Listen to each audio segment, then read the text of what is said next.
Always remember. Hello there, General Kenobi. Say it back, and welcome back to Determined Focus, episode 31, a show where we do indeed yap nonstop about the galaxy far, far away. My name is Will, and I am thrilled to be joined by my co-host, Focus One, Grayson, as well as all of you here in the chat. We've got a lot of you here in the chat, but specifically, I want to call out a few members of the Focus Squadron, official members of a Focus Squadron. Who we got? We got Downcast Bug in here. We got Macman. We got Cole. Hold on. We should probably call these people by their actual call signs. Okay, who do we have first? Macman was here. Focus 4, Macman, how we doing? Cole is here. Cole Cowan. Focus 3, what's up? And then I think I saw Downcast Bug. Yeah, Downcast Bug is here. Focus 5, what's up, dudes? Grayson, happy Monday. How we feeling? Happy Monday. Shout out Hannah, already noticing the new camera. Thank you, Hannah. Appreciate you. Yeah, I did get a new one. Thanks to my friend Keenan, who donated a free Elgato camera to me that I almost couldn't get to work. But yeah, I'm happy to be here. We took last week off because we were in LA for the Saber Company doing LA Comic-Con things. So we were unable to get an episode out last week because we were so busy slinging sabers like Huang out here. Speaking of Huang, I was agreeing with you. Speaking of Huang, that's General Grievous, Will. Come on now. Oh, don't get your robots with multiple arms confused. I also Cameron Stewart is here, which if I'm not mistaken, Cameron, isn't that Limitless Nerd? You're just on the wrong account right now. Am I tripping? I think that's the case. Correct me if I'm wrong, because Limitless Nerd is also Cameron, and he is. Well, which focus number is Limitless Nerd? Can you remind me? 6. Focus 6. Yes. But yeah, how's everybody doing on this fine Monday with us of all places, which we appreciate you being here. They focus right now. Noah's in the chat too. What's up, buddy? Hey, Noah's been on a TikTok Reels roll. I don't know if you've been seeing it. Oh yeah, I've been seeing him doing his lip syncs. Okay, Cameron, I apologize. Different Cameron then. Well, thanks for being here, dude. We appreciate having you. I saw you subbed to my channel. I hope you enjoyed the interviews, which I guess I should plug that, by the way. Yeah. New interview. Wake up, babe. New interview. Oh no. I got to interview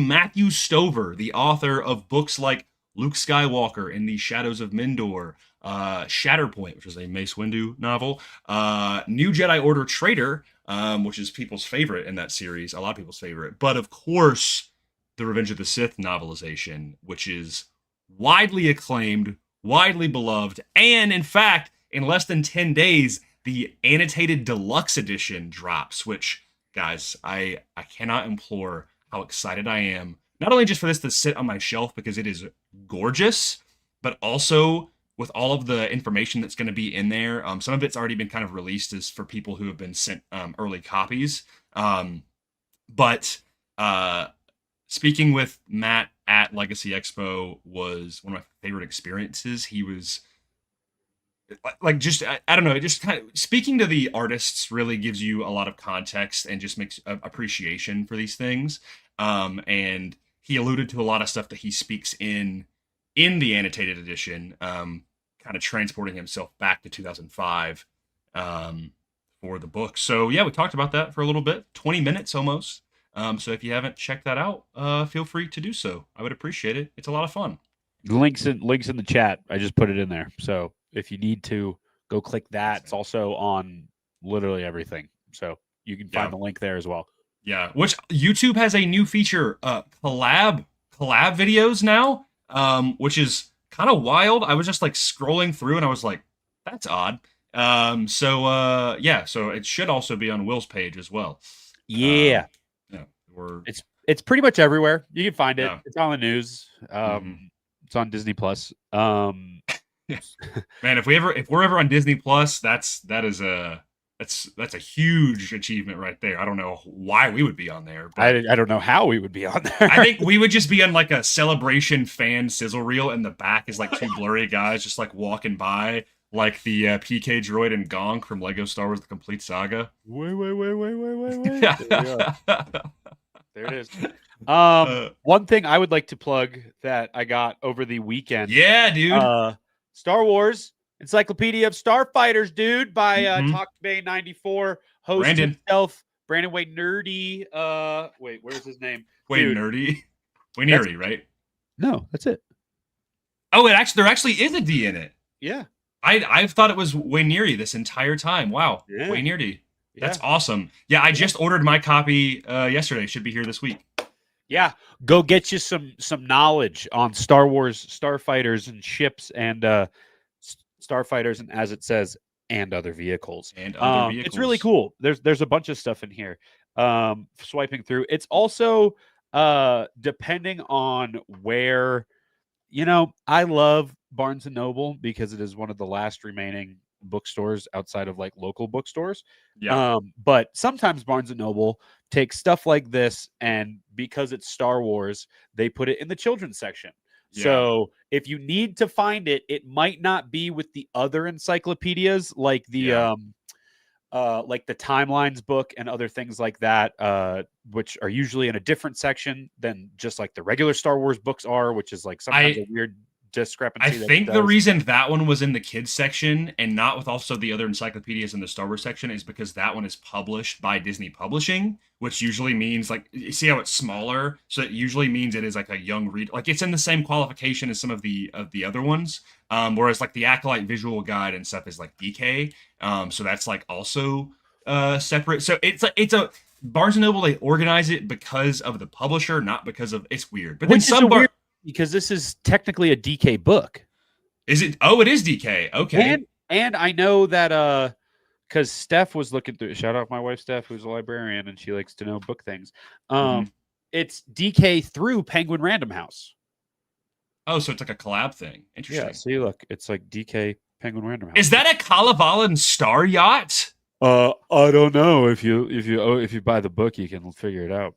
I just know we're not going to tell you. Buy the book and support one of the dudes who. It might be. Imagine writing a Star Wars book and selling a Star Wars book. Imagine that's crazy. Yeah, it is insane. Also, if you go on Amazon and like look at the book, he has his own About the Author tab on Amazon. No way. Yeah, dude. It says he's like a part of an award-winning podcast, Talking Bay 94. Hey, got the pen on my backpack right here. Yeah. Fabuloso right there. Also, check out all these other pens because they're beautiful and I like pens now. But yeah, no, Brandon is an awesome guy. He also worked, I don't know if people know this, he was one of the many collaborators that worked on the most recent Star Wars visual encyclopedia. Yeah, he's on the book. And so there was I remember we were at Rebel Scum, there was a guy getting all of the different entries signed by different people because, the book literally has everything in pretty much visual canon. And Brandon walks up and he's like, they're like chatting and he's like, yeah, I actually helped write that book. And the guy was like, what? And then I look over and I went, what? So really, really cool. Yeah. He's cool, dude. Potentially might be having him on the show at some point here in the near future. Just because we like talking about Star Wars with some Star Wars nerds. Let's check in with chat before we get into some news today. What's up? Jake's here. Hashtag Gaints baby. Hashtag we're 1-4 right now. Hashtag Giants are what did sounds pretty normal, right? Though. And say, yeah, no, it's fine. But hey, Jackson Dart's a big Star Wars fan. He does eye black to make himself look like Anakin Skywalker. So that's pretty cool. Yeah. Downcast Bug says he watched your interview this morning, which is very nice. Thanks, man. Thanks. Appreciate you. Mumbo Jimbo's here. What's up, dude? I've never seen your profile picture that big, but that is extremely cool. Are you all going Is this to a new Rhode Island? StreamYard thing, or did you just make them this big? Ooh, I don't know. I actually am now just realizing it's this big right now. I like that they're that big, to be honest. Oh, you made it yellow? Oh, you made it gray? I'm going to make it like, wait. There it is. Okay. Yeah, I don't know. That is a sick profile picture, though. Are y'all going to Rhode Island CC? That is the weekend of my birthday, and there are a lot of Star Wars people going. Was this the one that we're talking? You sent me that we were talking about? Yeah. Oh. Speaking of Ahsoka, a lot of the Ahsoka cast is going, including Jabba the Hutt himself, Amon. It's pretty huge. Do a lot of cons. Like he does some, but it's after post. I met him at MegaCon the first time that we actually met, but you weren't there that day. But I met him there. But I don't know if maybe he went to like one other con after that, and then it's been a while. Yeah, he does some. But I know he's a busy guy. I'm hoping he does a lot more next year. Because of Ahsoka, and I'm hoping. Well, I mean, we'll talk about it in news, but like it kind of sounds like Ahsoka has finished filming, which we have no idea if that's actually true or not. But that's what I think it's saying. The main shooting is true. I think that's it. It has been about 6 months. So. I had to awkwardly walk to the kids section. Yeah, that is the worst feeling. Like I'm a big Percy Jackson guy, and I was like, oh, I want to go buy a Percy Jackson book, and I asked my friend, I was like, hey, where are they at in this bookstore? And they're like, probably in the kids section. I was like, never mind, I'm not going there. I was like, I'll buy them used. Crystal Kyber's here. What's up, dude? Met you at LA Comic-Con. Yes, Hope you're doing well. Yeah, I believe she was close by to Arakel and Isabella, if I'm not mistaken. Yeah. Mm-hmm. Yep. Doing our own nerdy booth stuff. Yeah. Daniel Barry's here. What's up? And Focus 6 standing by. There he is. He's here. Appreciate y'all.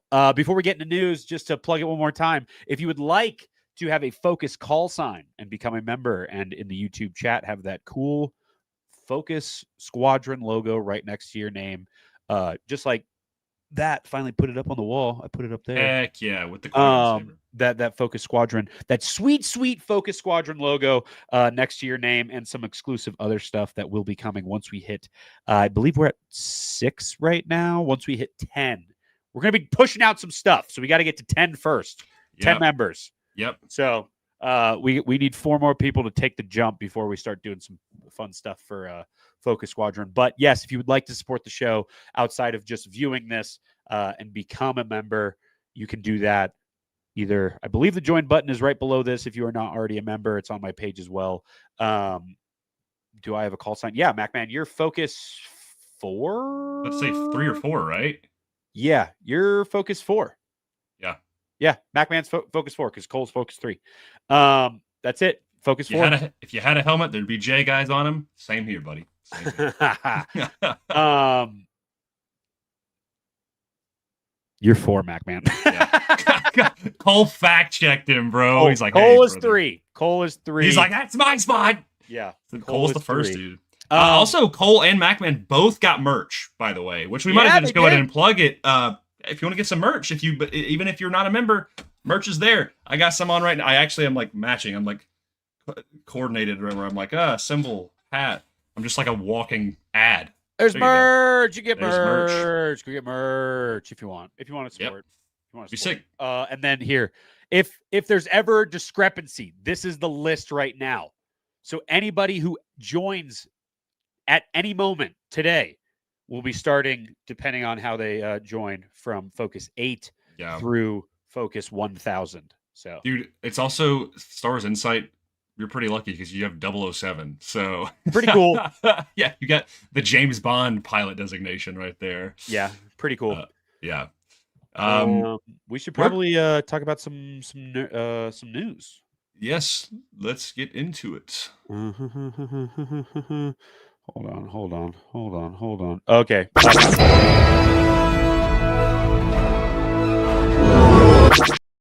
Hey, now we look like this. Okay, we got. Oh no! Don't 6-7. Star Wars new. Oh, okay. Wow. Yo, yeah. if someone gets the number 67, you're gonna be my favorite person. By the So way. everybody, we need. We're at 6 right now. We need 61 people to get it until somebody can be Focus 67.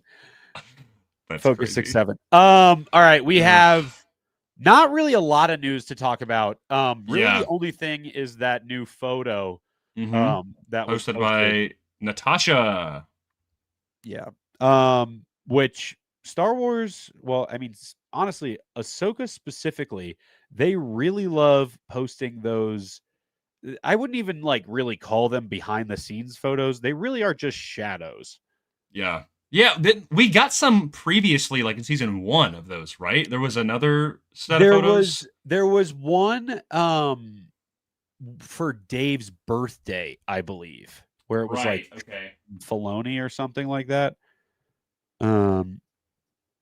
Here, hold on. I'll pull it up. My headset is dying. Oh no, he's not going to be able to hear anything. I love how Luke is just constantly our reference board for stuff because he posts things so fast. Yeah, he is the repost god when it comes to that stuff. But yeah, this is the photo. Here's our Ahsoka news, guys. There you go. It is a silhouette of Sabine. She looks like she has a cloak, and it's Ahsoka. And I think she's putting up a peace sign. And there is a weird metal column thing. Kind of looks like the end of a lightsaber, to be honest with you. So they're actually getting Honey, I Shrunk the Kid in this, and they're actually going. We have to go inside the lightsaber. Force-sensitive beings that have lightsabers. They're literally just giants with lightsabers. I'll be honest. I'm pumped, but this does not give us a whole lot. This is not really anything new. Like this is just this is just a set design thing, and I'm excited. Does Natasha? Does it look like she has her helmet on? Because her head looks kind of big from the shadow, and that's what I couldn't tell if it was a helmet or if it looked like her hair was longer. Season 1, which means is there going to be a time jump? That'd be crazy if there's a time jump at the end, dude, or at the beginning. I mean, there could be a small time jump, you know. Like, what if it? I mean, if it's like a year. I don't think it'll be as much as a year. I think based on how, I mean, I'd say max 6 months. I mean, like I view it as like the time, Star Wars, but like the time jumps between like the Thrawn trilogy, how like between Heir and Dark Force Rising, there's like a couple months of a time jump. You know, and the same thing between Dark Force Rising and Last Command, there's like a couple month time jump. So like, not, you know, because the whole thing takes place over the span of like 6 or 7 months. So I'm like, you know, that could be the case here, especially if they're building towards some sort of connection with Mando and Grogu and eventually Dave's movie. But yeah, I mean, this definitely has got to be something on Peridia, right? Like, I mean, it doesn't look like it's anything of the main galaxy. Looks like we've referenced a lot of what we know about the dialogue from that sizzle reel that they showed at Celebration that was never shown, but people have transcribed. Yeah. And that, like, I always reference this of like the one thing that sticks in my mind from that whole thing is like, it's like dark and terrible machines from an ancient past or something. Or like, you know, or ancient machines from a dark and terrible past. So this looks like, for my Skyrim lovers out there, kind of looks like Dwarven-esque, like it looks like ancient machines. So it looks different, looks cool. But it's pretty inconspicuous, which is probably why she was allowed to post it in the first place, because they're like, hey, here's a wall, you know? Yeah, seriously. Here, I'll see if I can find the original. Cole asked, does Ahsoka have her stick from Rebels there? And at first I thought that was her thing, but no, it definitely looks like she like is putting up a peace sign. That being said, in the concept art, that was officially shown by Dave when they were like, "Hey, Ahsoka season 2 is happening." She has the staff right in the palm of the hand. Does she she? not? Oh, I don't know. Maybe I'm lying. Maybe I'm getting confused with the other one. The one where it's on the hand where it's pointing like this, like the Mortis hand? I'm looking at it right now because you posted it on our collab post today. Oh, I don't no, know if she has the stick in that. she doesn't. I'm thinking of the one that he posted back in 2016 or 2017. Oh, the one where it's them walking through the snow? Yeah, and I think she has the staff in that one. Yeah, she has the staff and she's got her hood up in the white. And like Yeah. Sabine does, if that is a like some sort of like, wouldn't be a shawl, like some sort of like scarf or like, I was gonna say, poncho yeah, thing. like a cloak, poncho, something that would be in cold weather because we know. I think it's from what I'm pretty sure. Well, we even see it at the end of Ahsoka season 1 because Balin has the cloak. He's the thick fur cloak, and it's like Yeah. snowing. So Yeah. like Pretty is like getting colder, Yeah. which is sick. By the way, I'm excited to see how that looks like set wise because we always think about Star Wars with like snow and everything, but like, dude, they could. The two that come to mind, I'm like obviously Hoth, and then the end of Clone Wars season 7. But like literally just the Vader moment, like not even when Ahsoka and Rex are there, just And the Kylo Ren and Rey on yeah, Starkiller it's Base. true. Which I don't think as much. I don't view as much mountainy as much like snowy forest. This feels Yeah. it's going to be like a snowy, like a desolate snowy, which I'm very excited for. But yeah, dude, look who's in the chat. It's on. Hey, buddy. What's up, man? Dude, how you liking that Qui-Gon lightsaber, man? Yeah. Are you enjoying that? I gotta ask you guys, what is your favorite lightsaber form, and which Darth Vader helmet version is your favorite? Lightsaber form. I think. Do you mean like fighting form, like form 1 through 7, like Vapad and Shicho and all of that stuff? Because if that's the case, I'm not up to snuff on my lightsaber forms. I could go look at my Jedi Path book, but I'm not up to snuff. But Vader helmet is our favorite. I'm gonna save that for our ranked Ferric section because that's not really a ranking, but I'm gonna write that down so we don't jump the gun. But I'm gonna Yeah, I don't really. It's hard to pick for Vader helmets. I'll think about that a little bit more. For lightsaber forms, I'm a big Form 3 guy. Obi-Wan Kenobi. I think that's probably. You actually. Wow. Okay, you know more than me. I could not have been. Yeah, that's the form that he basically mastered, and that's why Mace Windu was like, "You are the master." Yeah, that's one of the best sections of the Revenge of the Sith novelization. He's Yeah. like Mace is like gassing him up. He's just like, no. You are the master. Suresu is also one. So what is the name of Form 3? Isn't it just Retney's gonna pop in and be like, I can get my Jedi Path book out, but if I need to, but because there's forms list. I know Vapad is Form 7, which is Mace's form, and also Maul's. Surisu, Shicho. Form 1 is Shicho. Form 2 is Makashi. Form 3 is Suresu. That's Obi-Wan. Okay. 4 is Ataru. Form 5 is Xian and Demso. Yeah. 6 is Neiman. 7 is Juyo, which is also Vapad.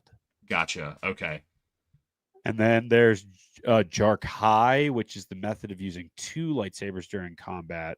Yeah, that's what Jeki does, and I guess Anakin and Attack of the Clones. Would Ahsoka technically be under that? I think she uses a hybrid form of Jark High and of Jimso because she does the reverse grip. Yeah. So it's like she switches back and forth. Yeah. But what is Luke's form? Because Ahsoka will do that a lot. When she does the one saber, which I guess we're probably going to see her be doing a lot in season 2. Yeah, she's only got the one. Yeah, which is really sick. This one. There, dude. Finally have it in your collection, man. It looks really good. I'm so stoked. Are you happy you have it? I'm so stoked. I have obviously both, but like I doubt Tim or Luke or anybody else are in there. But hey, shout out to the Saber Company for, first of all, letting us get to go to LA Comic-Con in the first place. Second, letting us be able to help. And third, getting us lightsaber. Do I get mine out? Mine's like literally. I mean, I would think so. Yeah, I would think. You gotta show them off. Yeah. You did not. I'll show you the dark side. Some weathered Kylo action. Dude, this is beautiful. When when we were at the convention, this was the only one we had on display. I also had a spare blade plug, which looks really good, by the way. Um, Luke was like, uh, Luke was like, "Hey, after the con ends, this one's yours." And I'm like, "What?" And then Yeah. after the con ended, I like grabbed it and I was like, I went up to him. I was like, "Please," and he was like, "Yeah, it's yours." So again, shout out to them for letting us do it. It was a blast. Everybody that we got to work with, Layla, Anthony, Tim, who's runs Saber Company, Ben and Kyle, who are our videographers, Q, Ben, who yes, his name is Ben, which is a fun Star Wars name, but Hello There Animations. yes, Which, if you, I'm sure everybody in here has seen the Anakin versus Obi-Wan Clone Wars Mustafar battle, where they was recreated to look like Clone Wars style. That was him. He did literally that. did that. Yep. Yeah, he did that. And then gosh, I'm blanking on a few other people, but we had a great team. And yeah, Ben, he's done some really cool stuff. He did a promo for the Saber Company a couple months back and everything. So yeah, so these are our new little toys right here. Yeah, which I'm pretty happy about. It's the coolest fidget in the galaxy. I'm just gonna be swinging it around the whole time. Like yeah, this. I had to put it up in the background because I'm just like, because I used to have one of the Disney ones, and the Disney Kylo Ren is actually not bad, but this is just, it's so nice. It's so nice. Yeah, dude, can't wait for season. This is how I'm gonna be for all of next year. Is just this hat and this saber, just like this the whole time, dude. If you have to get that one tattooed by Ahsoka season 2, this one, at least the single one. If not, here's the thing: if we get a date, as soon as we get a date for it, I will probably get it tattooed. Yeah, and it'll just be sick. like this on my arm. I think I will be doing both. Yeah, like this on my arm. Would you ever decide to get them like crossed or no? I don't think so. I think I prefer them like lengthwise. I think it would be at the very least. I mean, it's up to you, obviously, but I do think it'd be cool if you had them facing opposite directions. Considering she holds one way and then reverse another, so that way it would be like I think that like this. You mean? Yeah, like that. I think that would look really cool. But that's up to you. See, because what I wanted to do was originally this tattoo was going to be flipped because the D ring would have been up here, and then when it like is on my side when I walk, it looks like where Luke's saber would be on his belt. Yeah. So originally that was my plan. But yeah, we'll see. Honestly, this is just going to end up being a giant saber Star Wars sleeve. I had a dream that I had a Star Wars sleeve, like last night. I had a dream that I was showing it off. This is so weird. I don't know, actually, now that I'm thinking about this is a very strange dream. I had a dream that I was showing it to Dave Filoni.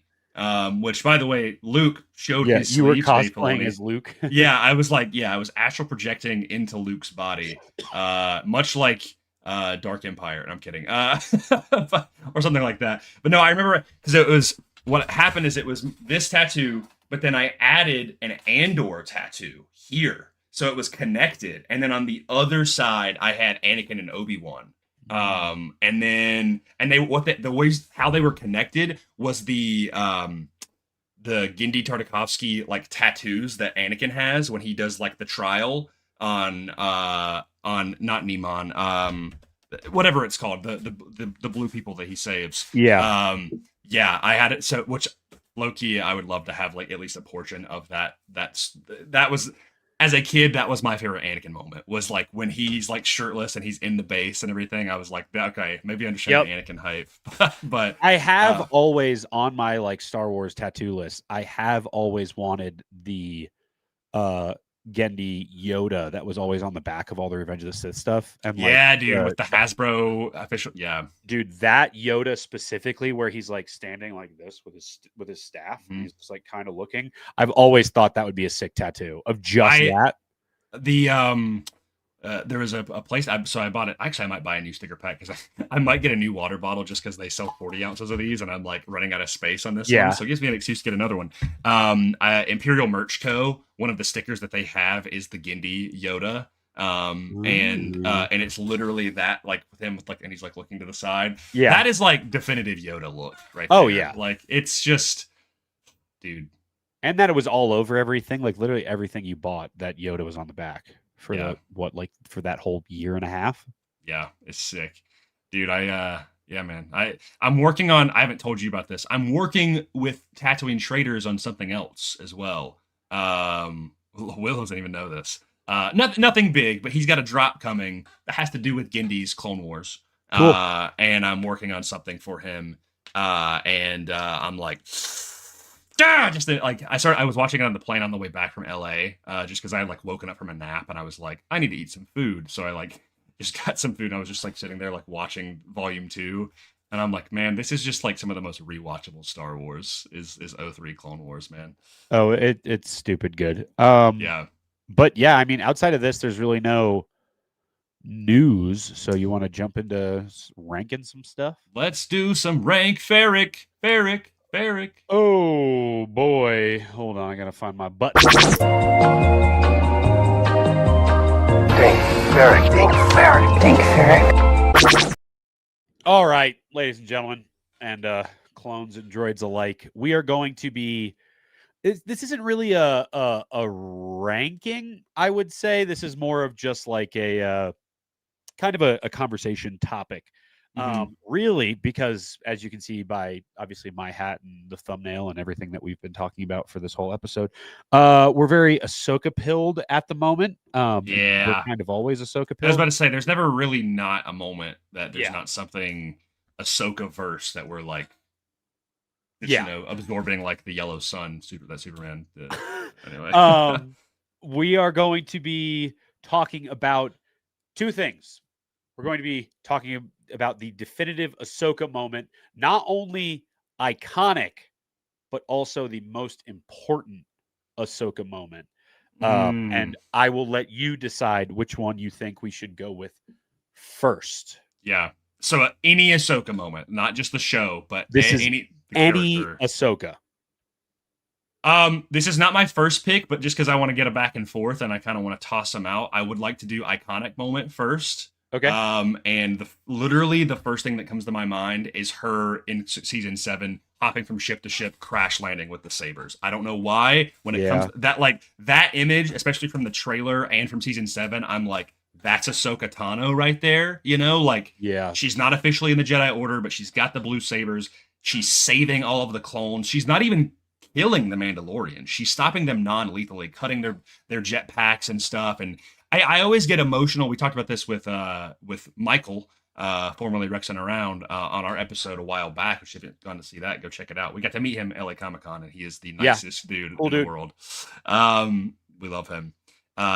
We were talking on that, and I was like, that moment when the clone goes like, "Thanks, Commander," and like as he ejects out of the thing, like just that respect that the clones have for her without even skipping a beat is so good. And so for me, that is my initial like most iconic.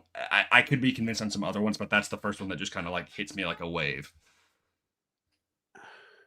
See, iconic for me, I would also go Clone Wars season 7, but I do think her standing in front of all the clone helmets at the end of season 7. Yeah. I mean, you could pick a ton of them. I think her just leading the sabers in the, like, really that whole scene, right? Yeah, like the image burying of all the her clones back and all of all of the clone helmets in front of her that she's looking at on those sticks. I think if I had to, like, most you have it tattooed on your moment, leg, dude. Yeah, well, that's with Vader walking up to the helmet. But like, if I had to pick a most iconic, I think. Look, Ahsoka has been solidified as a fantastic Star Wars character, but I think Clone Wars season 7 made her more like galactic facing as opposed to just Star Wars fandom facing, whereas everybody was like, "Oh, Ahsoka Tano." You know what I mean? Especially because Yeah. during that time it was quarantine and everybody went back and was rewatching Clone Wars, and that was coming out at the time. So like people wanted to rewatch before that was coming out, or they watched that and then they were like, oh, I want to see what this show is about. Like, I just think that moment from the end is of her back and then showing all the helmets, and then the camera flips to her and she's holding her like the one saber in her hand, and then she just lets it drop. Yeah. That, I think, if I had to pick a frame, it would be her and then standing in front of all the helmets. But if I had to pick just like a moment, I think most iconic for me is that, because that is literally the legacy of Ahsoka mixed with the legacy of Star Wars and Clone Wars before setting up 4, 5, and 6. Like that is that tells the story visually so much of that bridge between the prequels and the original trilogy during that time. I think it's my most iconic for me. So we were doing iconic, and then what was the other one? Was the most important to her character? See, well, my most because that's where the completely different. See, because the lines are being blurred there for me, where it's like a gradient, where when it comes to most important, I either think of the scene you just talked about, or her leaving the Jedi Order. I would think most important is her leaving the Order. Yeah. I think would agree. That decision is, you can draw a line between that moment and the end of Clone Wars season 7. Absolutely. But I just think truly most important moment for her as a character, as well as not only her development like within world, but also for her, for everything else we get as viewers of her in Star Wars media. I think that is the most important moment for her character, because that's the moment that she makes that decision. And I mean, I'm wearing the hat, we're talking about it in less than a little bit, but like that whole show would not have happened if she didn't feel the guilt of leaving the Order. Yeah. And obviously Clone Wars season 7 wouldn't have happened where she feels the guilt of like, oh, I'm my own person now, master, hey, Sky Guy. But then also the feeling at the end of obviously her dropping the saber of like, oh, this is what my master did. I wasn't around for it. Could I have helped? I went and did my own thing. If I had left the Order, maybe Anakin wouldn't have turned. Like all of that, the amount of guilt that drives Ahsoka's thought process, I think obviously is because of that moment. Yeah. And I that's why I'm like, I think that's the most important Ahsoka. 100%. That's I don't disagree there. I think that is easily the most important moment. It's character defining. I think at that time, and even still to this day, there's very few Jedi that leave the Order, because obviously so many stories now are beyond the prime of the Jedi Order. Yeah. But she was she definitely was not the first, of course. We know Dooku left the Order. But the context of why Ahsoka did it was so much different, especially being within the period of the Clone Wars. I think Dooku and Ahsoka left for similar reasons, but obviously Dooku went one way and Ahsoka went another. Yeah. But it's like when I remember, so when Clone Wars was coming out, I watched pretty regularly up to season 3, and then I kind of stopped because I think we lost access to cable and we were moving, and I just got busy with school, and I was just interested in other things at the time. And so I remember a few years after that hearing, I guess maybe on a StarWars.com article, I don't even remember where it was. I remember just hearing that like, oh yeah, like Ahsoka leaves the Jedi, and I was like, what? I was like, what happened in that show, man? I was like, what happened that she leaves and this was, I think, at the point that the show was it was over at this point. Yeah.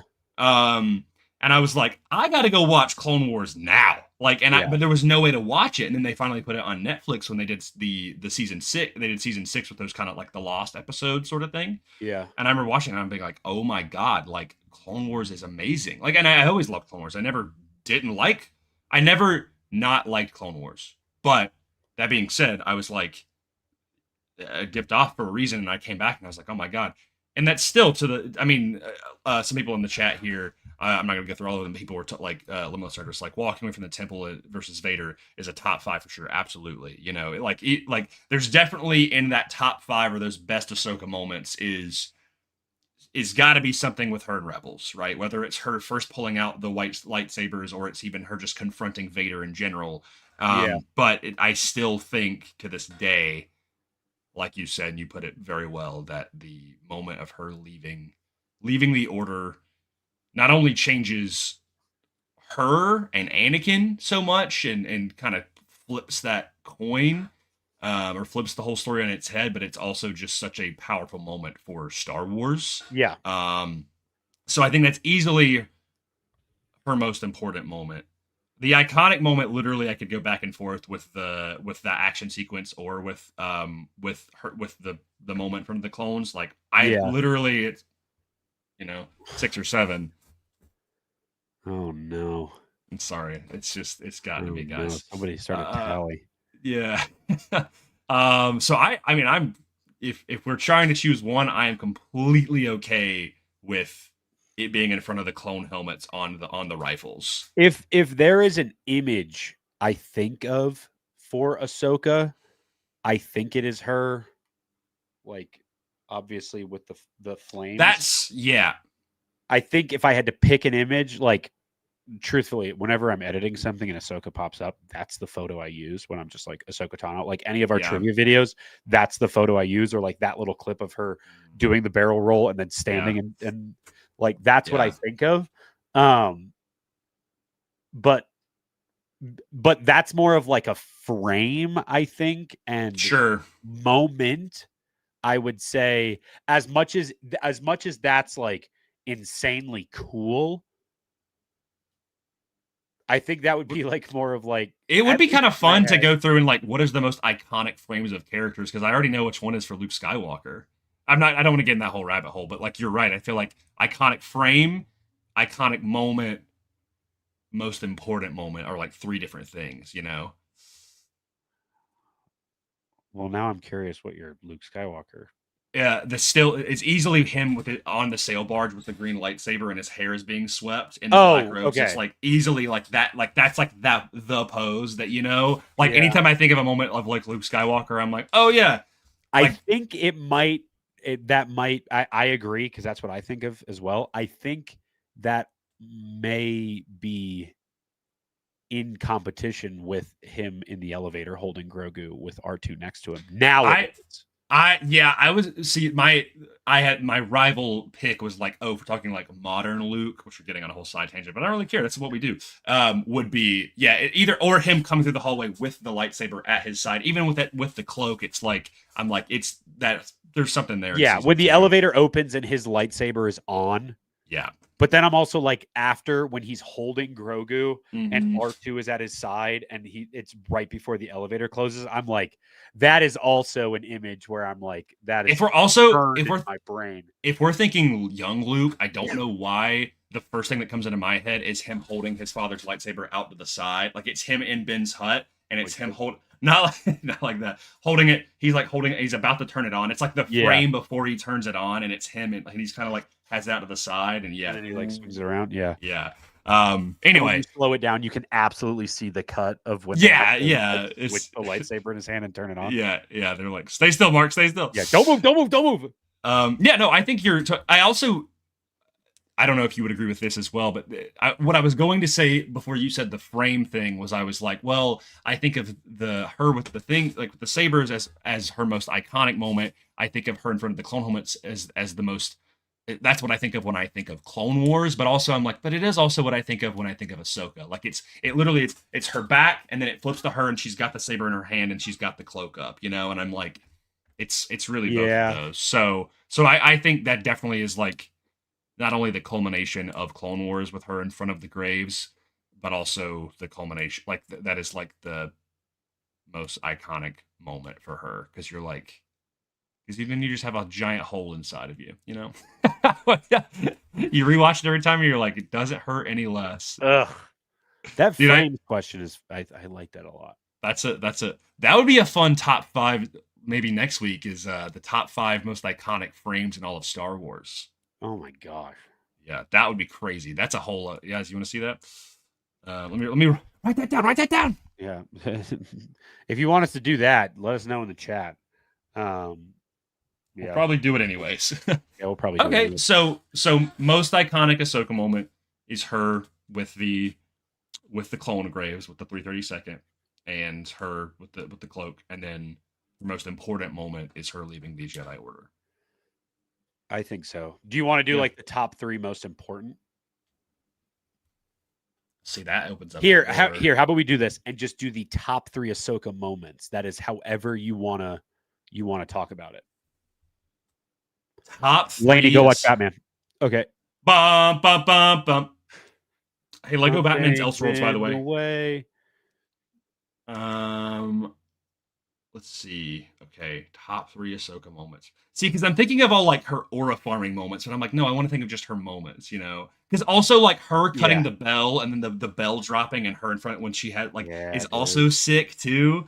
If I think if I had to pick 3, Okay, I would do.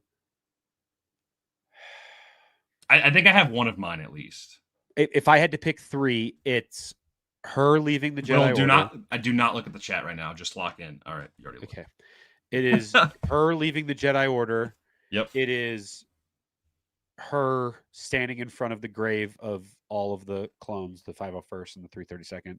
And then I guess that wouldn't be the 501st at that point. They're broken off into the 332nd at that point, correct? They're like a subsidiary of the 501st. Yep. So I think that, and then I honestly think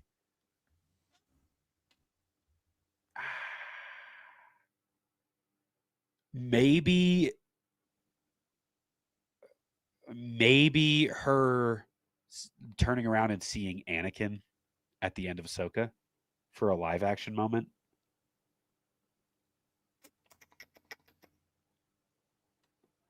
Because I'm trying to think of a live action moment, right? Where I think it's either that or her.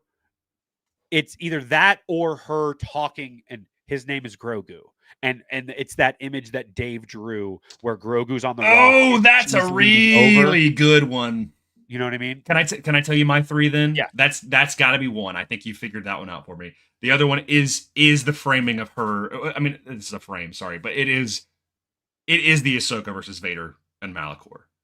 Like that is 100% in my 3. Like that dialogue is that moment. Like if you had to, no, I love that moment because I mean you get the "I am no Jedi" line. So to be fair, if you had to sum up Ahsoka's character in like 3 moments, it is her leaving the Order, it is her confronting Vader, it is her moment in the War Between Worlds. That's what I think are the 3 most important moments for her in all of her characters like lineage. If I had to choose 3, it is so hard to leave out the end of Clone Wars, her dropping. Well, but here's the thing though, is we didn't have that for so long, and yes, to take it away would hurt, but when you think about it, we had Clone Wars and we had her leaving the Order, and that was it for years, and then we had Rebels, right? And I think that like I still believe this, and I agree, it is a great Ahsoka moment, but so much of it is when I feel the weight of that scene, I'm not focusing on Ahsoka. I'm focusing on the culmination of the Clone Wars.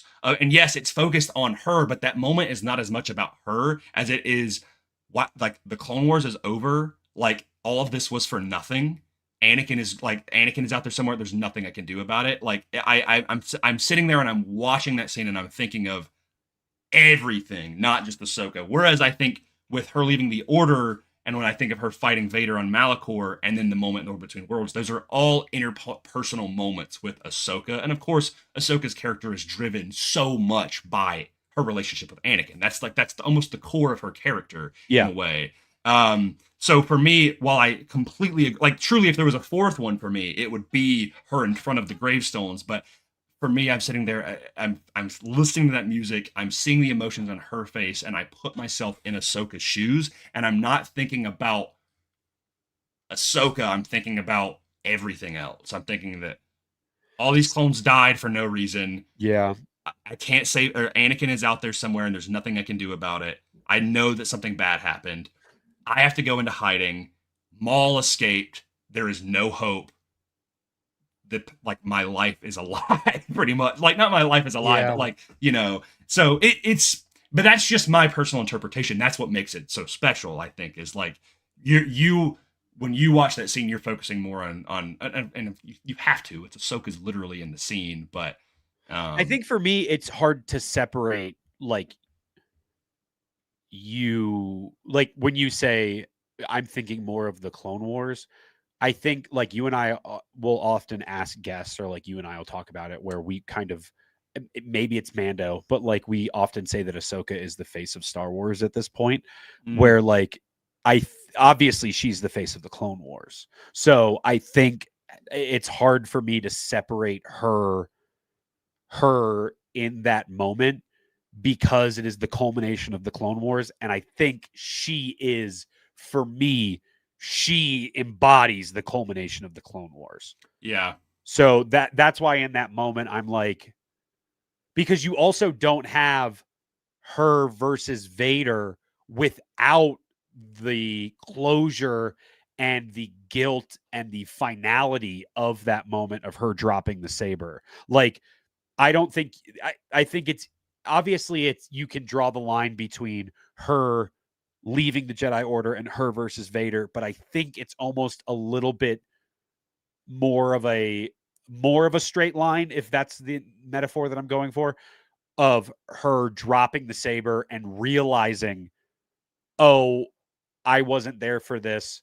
This potentially is all my fault because of what Anakin did, because I left and Anakin chose to do this and Anakin ruined the galaxy. Because obviously Ahsoka's like, she's processing so much in that moment of seeing all of the clones, and like you said, all of that was for nothing. We didn't even have to fight. There was no reason for me to be raised as a child soldier because we were all just pawns in a bigger game for the entire time.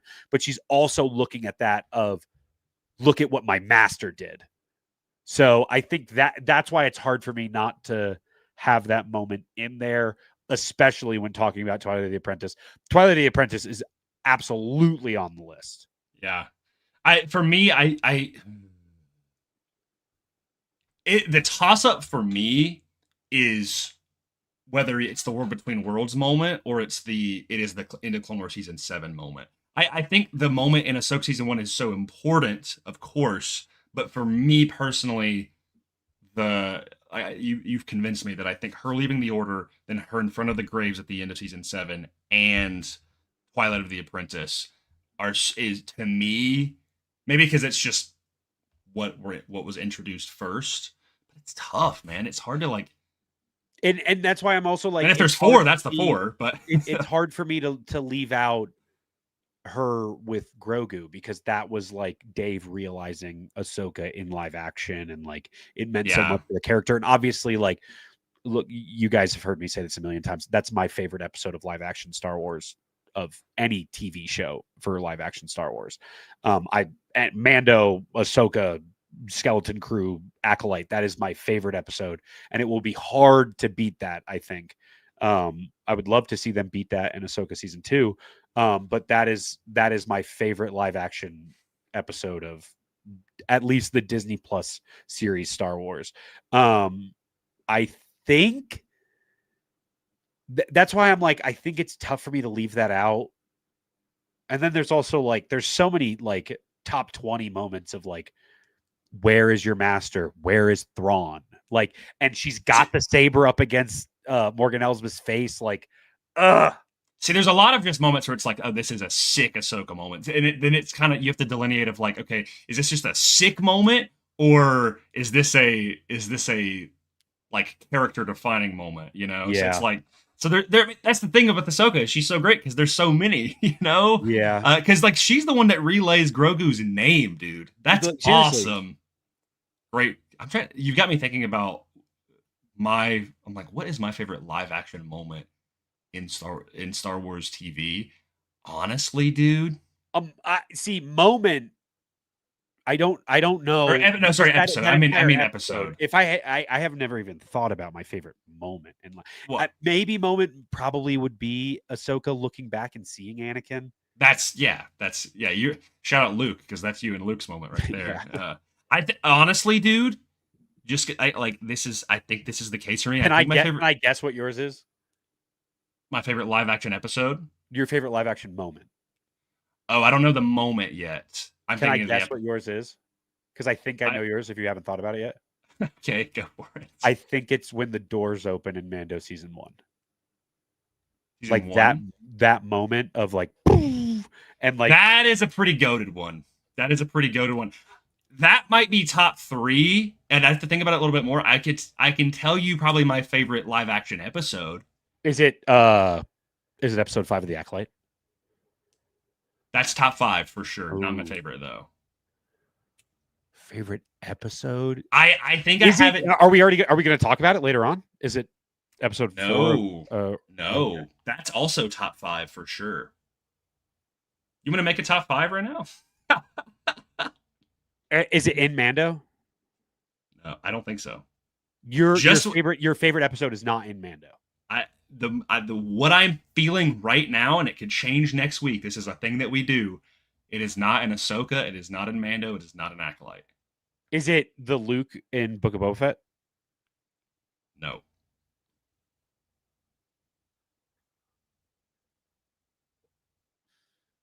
Is it Neil in the bathtub in Skeleton Crew? Yeah. No. It's an Andor. Oh, is it the Force Healer?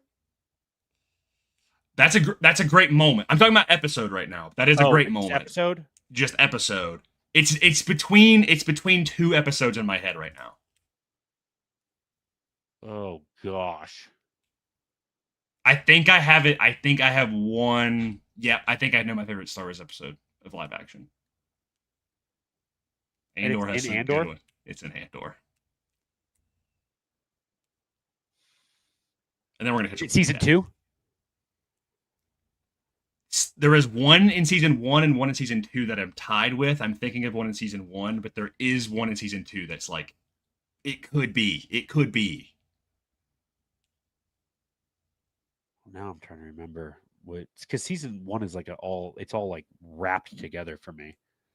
There's arcs. Think of the arcs. Is it the Aldani heist? It's the final episode of the Aldani heist. Yeah, dude. The one in season 2 that is tied with it is getting Mon Mothma out of the. That's what I was going to say for season 2. Yeah. Those two, dude, because then he gets back and Bix is gone, and that episode utterly destroyed me, and it is so freaking good. I think that's my favorite. Those are my favorite episodes. But I will say that first episode of Mando, banger. Yeah, just dude. a banger. It's so good. Of course, the finale of season 2 is also just insane. Like, we're going to talk about most important frames in Star Wars eventually. Him opening the pod and having his hand out and seeing Grogu for the first time. That shot, dude, where like the lights coming through from their right side, like that's like a straight up Picasso painting. That is on there, dude. Yeah, them doing the concept art throughout the credits was such a good choice for that show. When they started doing that, I was like, that's sick. Let's go back to the chat for Ahsoka. I know they really should. Even if it was Dave Doodles, bro. Oh my god, I would prefer Dave Doodles. We have super chats.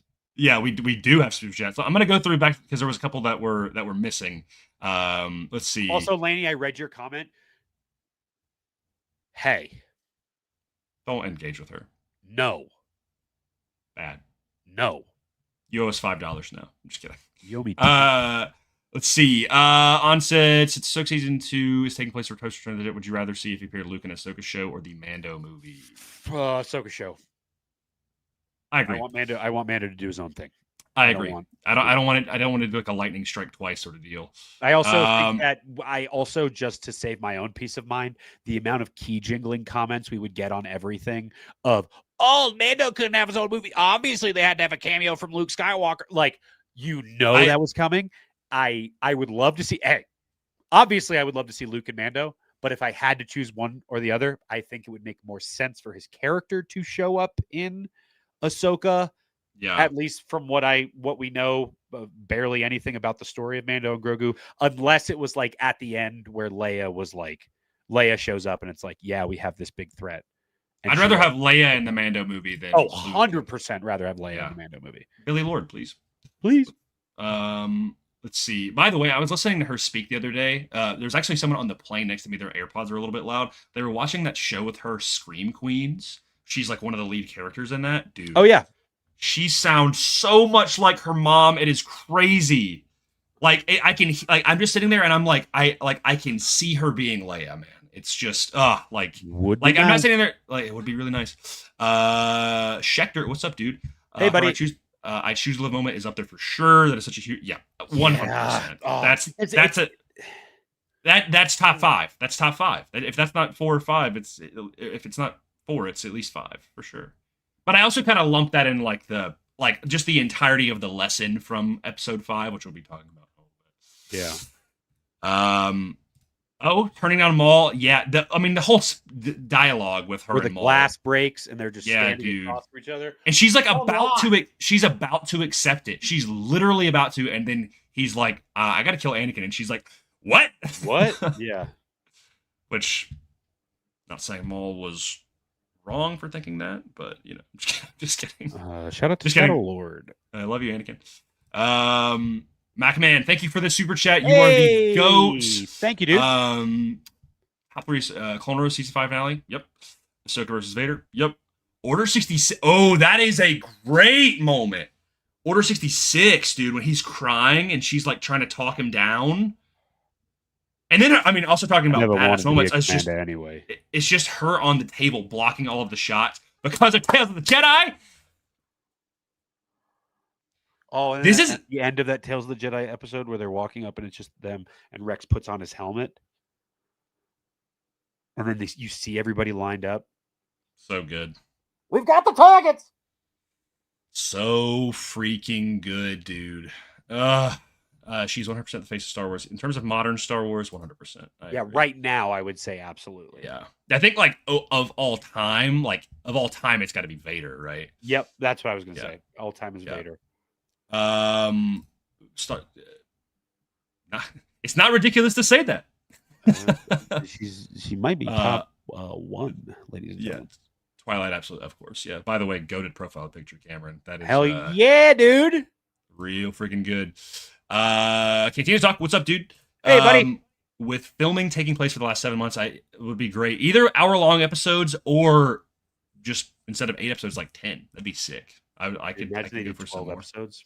12 episodes would be awesome. I kind of wish that was this is a thing that I have with a lot of the Star Wars shows. Not a lot. Some of them. Marvel does this as well. The 6-episode format drives me crazy. I'm like, can we just make it at least make it 8? Like it's it feels almost like they just anyway. MacMan with another super chat. Thanks, dude. Thank you, dude. Oh my gosh. Ahsoka Mando saving that town from Morgan. Yeah, I mean it's Will's whole brand. It's the best episode of live action. It's been a while since I've rewatched it. I think I'm gonna go do that. I also love the square up when he fights is it Michael Biehn from Terminator with the shotgun. Oh yeah.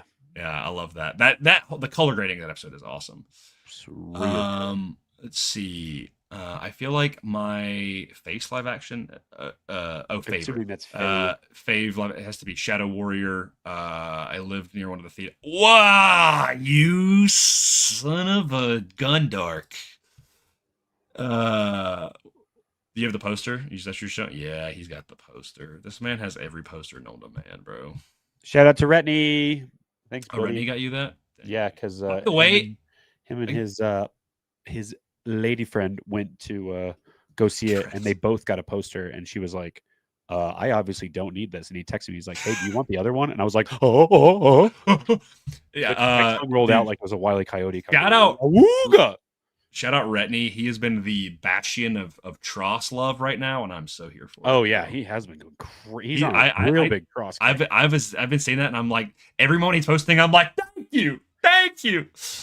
Let's see. Favorite episode is the rescue. Pretty generic, but I mean, it's peak. It's just iconic. Generic.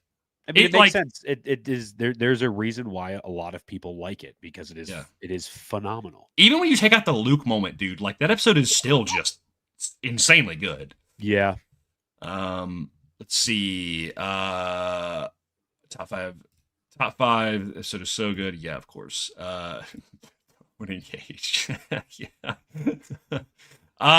Let's see. Speaking of Tales of the Jedi, I do hope they eventually make the Tales of... Yeah, they've got to eventually, man. It's crazy we haven't got it yet. It's got to happen.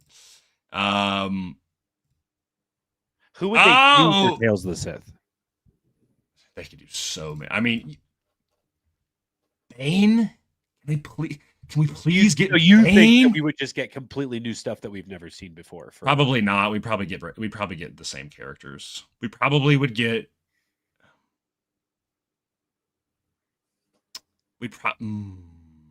Okay, we'd probably get Palpatine. Okay. Yeah.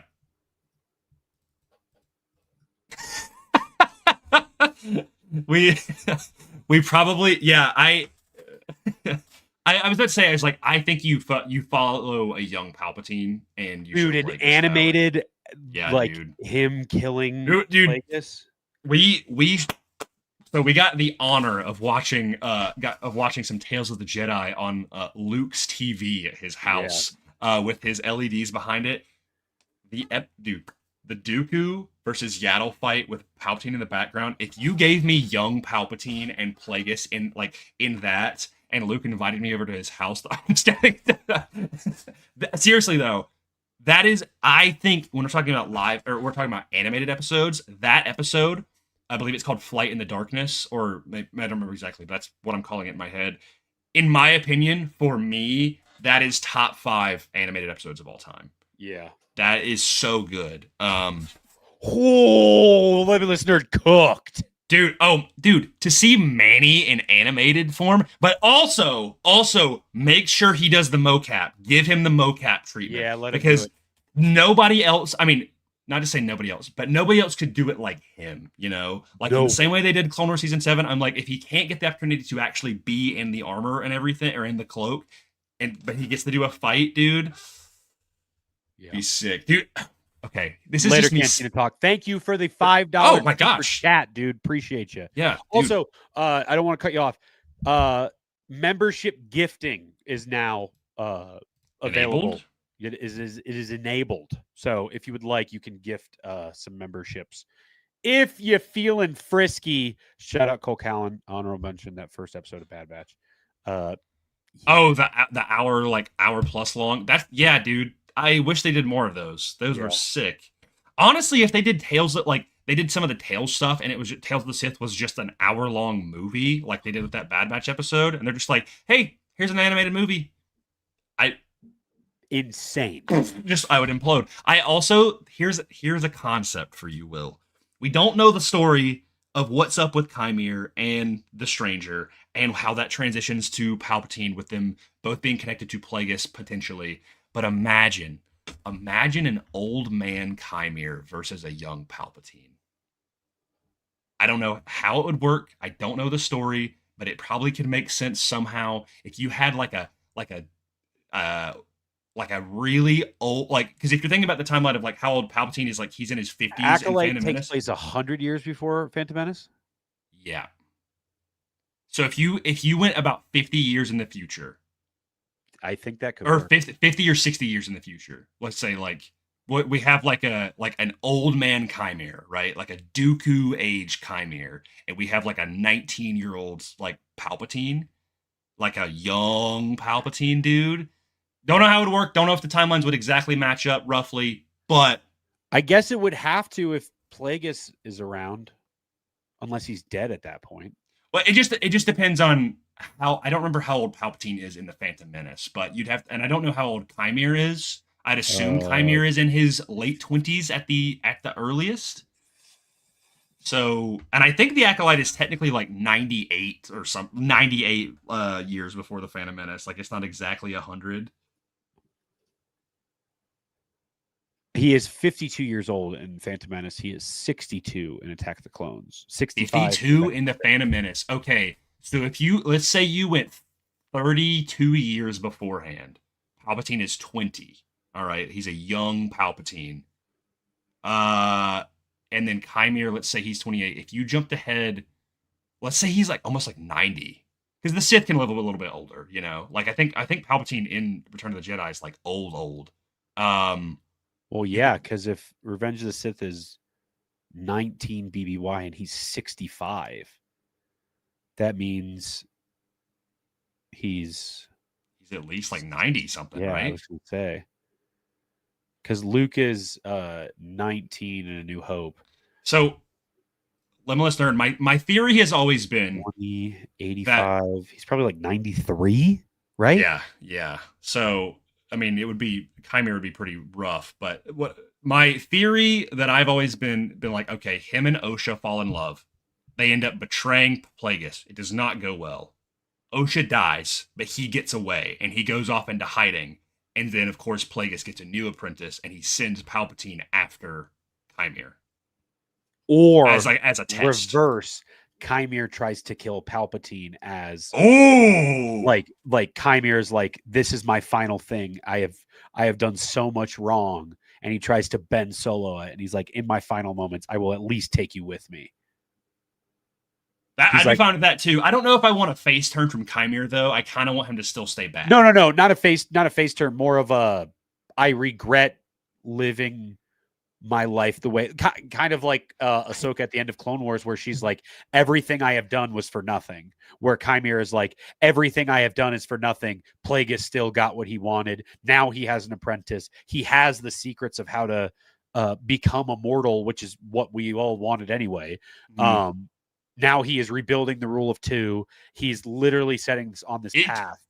It could be cool. I'm thinking the same way, more so that Chimera is like, I know what's better for the Sith than what Plagueis and Palpatine do, so I'm going to come after them. And because Plagueis will be pretty old too, and so it's like it's that infighting of the Sith that's so classic. Of like, he's like, Plagueis doesn't know what he's doing. He's gotten too twisted with trying to extend his life. Like, I know it, but then he ends up getting, I don't know. There, you could take it a million different directions, whether it's Palpatine going after him going after Plagueis, whatever, like. Would it be crazy if Chimera knew about, and what if Palpatine's 20, if we're doing 35 years before Phantom Menace, 32 years before Phantom Menace, if Chimera somehow is like, just drops a bar where he's like, the chosen one is coming. That'd be crazy. I need to get rid of you. In the same way Maul does to Ahsoka, of like, I need to get rid of you before you do what you are going to do.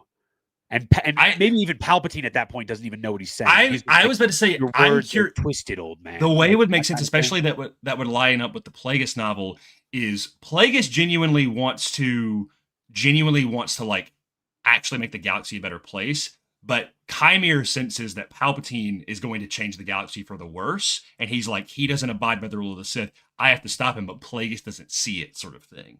And that's where they get the Chosen One thing. Like, you bring that into play as well, where it's like, Palpatine's going to use the Chosen One for nefarious purposes, not for the way of the true Sith, or something like that. Okay, now we're going to get crazy.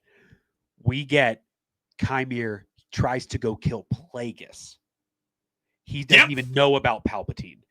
And then Palpatine shows up. And then Palpatine shows up, but Chimera is standing where Palpatine would have in the throne room for Return of the Jedi, and Palpatine is standing before Plagueis. Plagueis is sprawled out on his back. Palpatine's standing above him, and they do the reverse where Palpatine picks up a saber instead of Luke throwing away his saber. And it's the exact mirror of that, where it sets everything off to where his eventual demise is at in Return of the Jedi, where Plagueis is laying. Chimera's already got him beat. Wouldn't it be over him? Oh, Chimera has Plagueis beat? Yes, and Plagueis is laying down, and Palpatine is the Luke in that situation, in this like weird 50-50 twisted version where Palpatine stands before, and he doesn't do the, I won't fight you, your highness, you've already failed. I am a Jedi like my father before me. Palpatine immediately, instead of Luke throwing away his saber, you get Palpatine using the Force to pick up a saber, because it is cool that Palpatine would use the Force because they're obviously so Force heavy. He picks up his saber and turns it on, and it's not like, you have failed, your highness, or it's like, you have failed, old man, or something like that. Yeah. And then they go at it, and it's the complete opposite of Return of the Jedi. He picks the lightsaber and then he fights Chimera. Yes. Okay, I thought you were gonna say he kills Plagueis. I was like, I no. prefer Plagueis. No. Because Plagueis has to get down in his sleep. Palpatine is defending Plagueis. Yeah. Of like That also kind of like Anakin. That's hard, also bro. kind of like Anakin for Revenge of the Sith, where he's like, I need him. And Yeah, that's no, why literally, he's yes, defending Plagueis. yeah. It also reminds me of like Force Unleashed, when it's like you have to choose between fighting Vader or fighting Palpatine, sort of thing. Like I can see Palpatine, a young Palpatine, being like, and it's like the left trigger, right trigger of like kill Chimere or kill Plagueis, you know, or like kill the Stranger, kill Plagueis. Because I'd imagine Chimere would probably still have his helmet on, right? Which would be sick. Maybe at this point he doesn't have it on, but still, that would be armor. He's got even more armor. More Cortosis armor, dude. Where it's like he's got like a chest piece and like shoulder pads and like a gauntlet. That'd be sick, dude. Also, this is an interesting debate. This is a debate. Someone says someone up here. Let me see if I can find it. He said Chimere wouldn't last 10 seconds to get Palpatine. It depends on what? Yeah, Against listen. Young Palpatine? I was about to say, I was like, if you took them at the same age, it would be like now if you took Palpatine in like Clone Wars, sure, yeah, whatever. But Chimere at like what we see in Acolyte, and then what we know of Palpatine at the same age, I think they'd be on par, dude.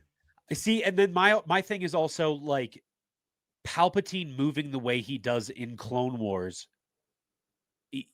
It's the thing of like the difference between animation and live action. He's not going to move the same in live action, because then you read the Revenge of the Sith novelization and he's a shadow. He's literally just light in front of somebody. Yeah, him and Mace Windu were like, like they're not even beings at that point. It's truly just energy fighting. I think if Chimere was in animation, he would move extremely similar, dude, to Palpatine with two lightsabers versus Maul and Savage. Dude, imagine a fully mocapped fight of the Stranger versus Palpatine, bro. In full form animation, dude. Come on, dude. This was not on our plan, but this is some of my favorite stuff of our show. When we come, we once again have pushed off talking about Ahsoka, episode 4 and 5. Everybody in the chat seems to like it. It'll probably never happen, but you know, if some Lucasfilm rep is out there, I literally take this idea, please. Like, I just like I don't even. I don't gotta know about it. You can freaking flash my eyes like the Men in Black, right? Like you know. But man. We should probably talk about Ahsoka. Back to talking about Ahsoka properly. Yeah. To some episodes. Well, Ahsoka.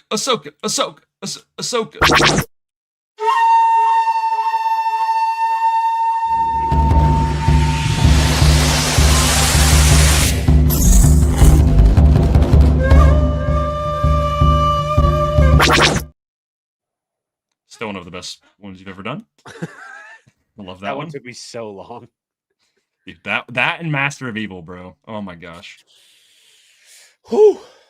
All right. We're talking about 4 and then talking about 5, or are we just talking about it all? Let's talk about 4 first. Okay. Yeah. It's been a couple weeks since we've talked about our Ahsoka recap, but upon rewatch of Ahsoka episode 4, which is called, I don't remember. What is it called? Oh my gosh, you trying to remember that, and you that was actually terrifying of you. Of you going through data in your head. What is it called, dude? It's because there's the Jedi, the Witch, and the Warlord is episode 8. Shadow Warriors episode 5. Episode 4 is Fallen Jedi. Fallen Jedi, because she literally falls. Yep. Whee! Return of the Jedi. I will say out of the water. I will say when I first watched that episode, when it first came out, I did think it was talking about Sabine. I thought Sabine was going to fall to the dark side. Well, she doesn't fall to the dark side, but she definitely does. That moment of when she makes the decision to join Balin, and he's being straight up genuine. He's like, no harm will come to you. Like, we can help you find your friend. I remember watching that and being like, dude, this is such good writing. Yeah. I was like, I'm so glad that they did. And obviously they were kind of alluding to it, but in my head, I did think that like they were just going to get away. I don't know why I thought that, but I remember being like, oh my God, like Balin is such an interesting character. It also shows a lot of Shin's character for immediately like choking, choking her, like just in rage, and Balin being like, "Stop, stop, Shin. We made her a promise."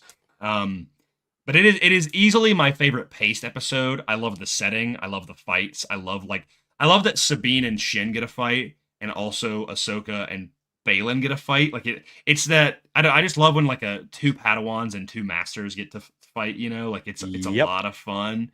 It honestly reminds. I know it's separated, but it reminds me also Ahsoka just bodying Marak is not going to get old. So good. It's great. The most Kurosawa you'll ever get with the fake out blood splatter. Oh, it's like awesome. Which I never picked up until after I watched. I was like, oh my god, it's so awesome. Yeah, the lightsabers look crispy. The sound design is perfect. The fight is banging. I mean, it's mostly action in this episode, but it drives the plot forward so much, which I absolutely love. Also, I'm a sucker for a good set piece of a fight. And the fact that Ahsoka and Balin's is like with the star map surrounding them is just like it exudes KOTOR vibes to me. Like it's like imagine if the throne room, but if it was ancient and it was like the old Republic, and I'm like, sign me up, buddy. Sign me up. It's one of my favorite fights. It's one of my favorite lightsaber fights. Truly the 1-2-3 punch of Shin, Sabine, Ahsoka Marak, and then Ahsoka Balin it's a phenomenal. I prefer. Look, I love Balin and Ahsoka's fight at the end of this season, but I definitely prefer this fight. I think that was what we're leading up to, and especially the dialogue there of like how much he's taunting her about Anakin. Yeah, it's so good, dude. Yeah, no, it's great. I don't have a ton of. To be honest, I don't have a ton of notes about like specific things. What I say is, if you have a favorite quote, and I mean, you just said your favorite moment. Do you have a favorite quote from the episode? What did I say was my favorite moment? Ahsoka and Balin in the star map fighting. Yeah, that's got to be my favorite moment for sure. Favorite quote.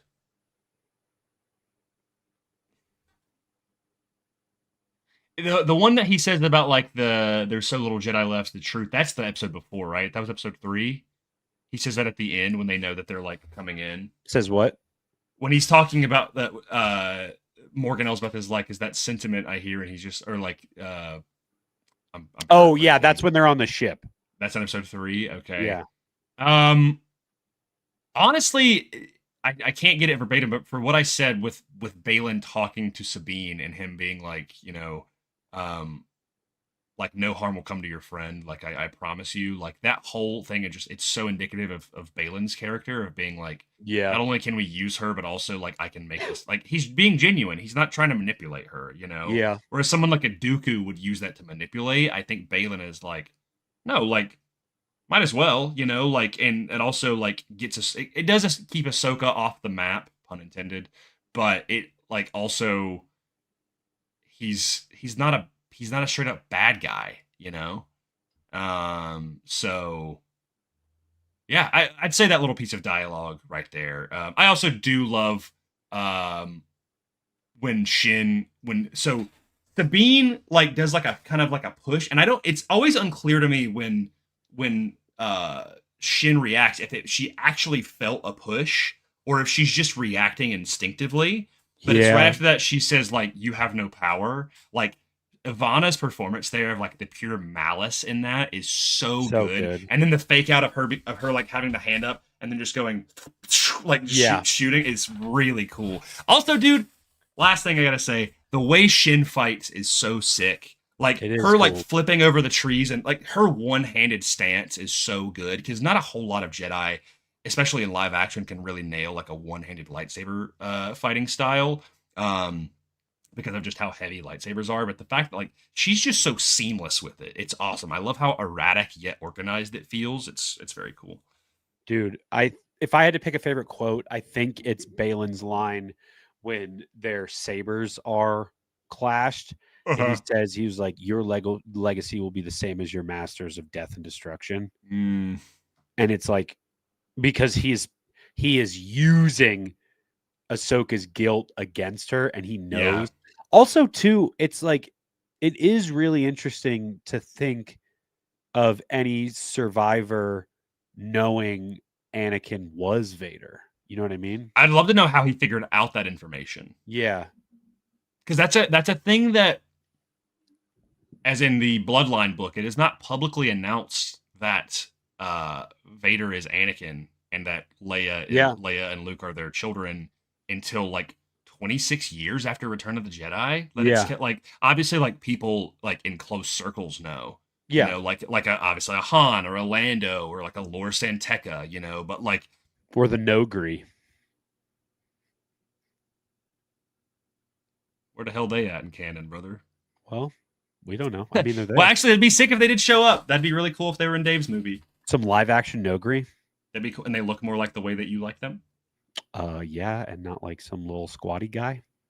I mean, they are little squatty guys, but they can. Yeah, but they look way cooler in the Heir to the Empire art than they do in Rebels. Yeah. It's they now. Hey, Rook looks great in Tales of the Empire. He looks great. I agree. I just wish he was a little bit. I just wish the Nogri were a little bit more menacing. But I guess it's the Rebels thing of like they're kind of. I love Rebels, but Yoda also looks chopped in Rebels. So like, yeah, I will say Rook and Yoda are kind of like the down here, you know. Yeah. For every Vader you get. Yep. Yeah, with like the most peak design of all time, you get a Rook. The Macquarie helmet Vader. Yeah. If you're still there, we'll talk about it next week about the Vader helmet thing. Oh yeah. Yeah, because I forgot about that. Cameron made a good point. Shin fights like a snake. That's honestly like I like that a lot. Pretty good. I mean, also there's like the wolf comparison of like the kind of pack leader and like younger wolf sort of thing, where like she's a little bit more inexperienced and kind of feral, if that makes sense. Whereas Baylan is a little bit more snippy. That's wrong character, Will. That's our time post. But Baylan does say he watched everything he knew burned, so there's a chance he witnessed the March on the Temple. And that would be cool if he was there. Was one of the like only masters to actually like get away. At what point do you think Baylan learns about, or Baylan starts his obsession with Peridia and like the Mortis gods and all that stuff? Do you think it is pre-Order 66 or post-Order 66? Because there is that line from him of like Peridia, like that was just a story that they used to tell to Padawans at the council. By that line, I do think he knew about it when he was a kid. Like it was almost like a something that they were told, like an ancient thing, but it was never really confirmed. But I do think he probably became more fixated on it post Order 66. Of like he knew about it, and then Order 66 happens, and he's like, this is all I have to live for, so I'm gonna figure this out. Yeah. Because I mean, he lives through the Republic falling, the main Empire falling, and then obviously, you know, he knows Thrawn's coming back, and it alludes to the First Order of like empires rise and fall. They always do. Yeah. Despite the Republic not being the Empire, it was in and of itself an empire, right? Like an empire can have more meaning than that. So, Plo Koon. Yeah. Have we talked about this before?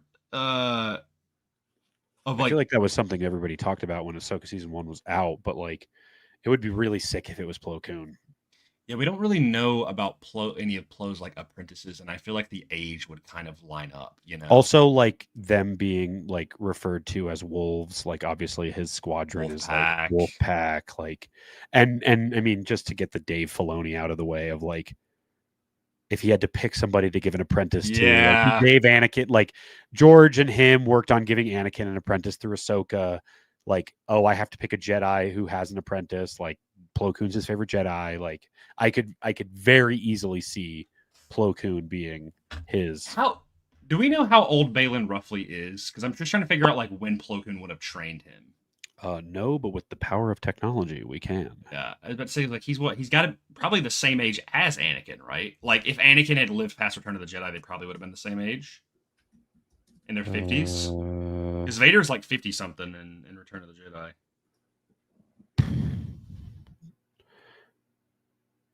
His veteran status and experience suggest he is likely in his late 50s or 60s. Okay, so Baylan Skoll's exact age is not specified in Ahsoka Season 1 or Star Wars canon, though he was a human male born during the Galactic Republic. So he would have been a little bit older than Anakin. He'd say he's about 28 in Revenge of the Sith. Yeah, So, I'd say he was like just under, like 30 max. So do you think Plo would have trained him? Do you think Plo would have trained him between episode 1 and between episode 1 and 2, pre-Clone Wars, or do you think it would have been even before Phantom Menace that he trained? Say that again. You think he would be born? No, trained. Oh, trained. Because he would have been about 8. He would have been like 15 in the Phantom Menace. So yeah. maybe he trained him in between the Phantom Menace and Attack of the Clones. Plo did. Yeah, and then come Is it- time for Attack of the Clones, he's more of like an older general at that point, where he becomes more of that like soldier. Yeah, because I mean, it was not crazy to think that he would have been like a 28-year-old general. Would have been really cool if at some point he was like jealous of Anakin because Yeah, he says the thing about like everybody in the Order knew Anakin Skywalker. yeah, If he was just like if Anakin was Harry Potter and he was a Draco, or he was just an Anakin Skywalker hater. yeah. You know what I mean? Like, I'm tired of hearing about this guy. He doesn't seem like it, but it also could make sense. There was a character in Legends that was the main character of the Young Reader series. So it wasn't the Jedi Apprentice series, because that was Obi-Wan's. There was another series, I'm blanking on what they're called, but it was a character named Ferris Olin, and he was a Jedi, and he like could not stand Anakin. Like they were like rivals almost. Like if you were like in a Pokemon setting of like this was your rival. What was that book series called? But I don't remember. But Ferris Olin, like they did some art. Let me see if I can pull up some artwork of him. While you're looking that up, Alexander Wilson, thank you for the $5 super chat. Thank you. The question is, how much can season 2 cover in 8 35-minute episodes? Is there a possibility that they cram too much into this season? If it's 8 episodes and they are all 35 minutes, I think those are all a lot shorter than we would all like them to be. I doubt they're all 35 minutes. I'm assuming we're going to get 150 or one like upper 40s for an episode. Obviously, I'd love an hour long. And I'm saying without like end credits and like intro and all of that stuff, where it's like total runtime ends up being something. Is there a possibility that they cram too much into the season? I don't think so, because knowing how like Rebels was written through Dave and how Clone Wars was written through Dave, I don't think there was ever a time where I was like, oh, this is too much. And even Mando, dude, like there was never a time where I'm like, they're giving us too much. You know what I mean? Yeah. I also think to say it's 8 35-minute episodes, like the episodes vary. Like the shortest episodes were 35 minutes in season 1. Like there's like episode 3 was like around 35. Yeah, but then you get like an episode 4 and 5 where they're like 50 minutes. You know? So like I think episode 1 is like 52 minutes. So they just kind of change it. So I think it's anywhere from 50 to 35 minutes. But no, I think honestly the plots being separate will make it easier for them, you know? Yeah. And also what Cantina Talk said up above, that like they filmed for 7 months, which is pretty long time. They might be doing more than 8 episodes. You know, they might do a 10. Here's a question for you. How soon do you think, and maybe this will fall into predictions. So here, actually, I'll do this while you're looking it up, because I'm sure. I've got Ferris Olin pulled up. This artwork is incredible, dude. That's sick. That's Ferris Olin. Dude, he's got the flight suit and everything, but he couldn't stand Anakin because Anakin was always breaking the rules. But he's got the rogue, like one white strip in his hair. Yep. Yeah. He's got the Jason Todd. Yeah. Yeah. Apparently so that series was by Jude Watson. It was the Last of the Jedi series, not the Last Jedi, the Last of the Jedi. Gotcha. And that was I actually want to read that book series really badly because it sounds pretty cool. Before we get any farther, should we get into like predictions? Should we do that? Should we do episode 5 as well? Oh, I forgot we were even doing episode 5. Yes, sorry. Yeah. I mean, granted, I've seen this episode a bunch, and it's pretty great. Episode 5 is good. Yeah. It's for me, it is my favorite of the entire show, actually. It is my third favorite. Actually, maybe my fourth favorite in the show, which I know is a really hot take, but for me, it's episode 4 is my first. Episode 6 is my second, when they get to Peridia and Thrawn shows up. And then probably episode 5, and then tied with like episode 1 or 2, because I really like that back-to-back episode 1 or 2. Yeah, episode 1 and 2 back-to-back is really great. Yeah, I but don't know what not that mine it would be. not that it really matters. But for me, Shadow Warrior, while great, I love the lesson that Ahsoka learns, and it's fantastic. I just am more intrigued by, as a Rebels guy, more intrigued by those other characters. And like, Yeah, I mean, yeah. I love that episode. I mean, it gives you so much, and like there's so many callbacks to Return of the Jedi in that, which is like, Yeah. obviously I'm gonna eat that up, where she throws away her Well, saber. I won't fight you. What's I've heard that before. what's your favorite moment? Because I have mine, and you're not going to be surprised, but you're probably not going to think about it. In that episode? Yeah. It's for you, it's probably when Jason hears the water. Yeah, bro. Yeah, Yeah. and but he's also able to share it with Hera as Mom, well, and it Mom, plays come the quick. it No, plays the Force listen. theme, Yeah. dude. And then Yeah, I know. I'm like, Yeah, I know. so good, dude. Yeah, I know.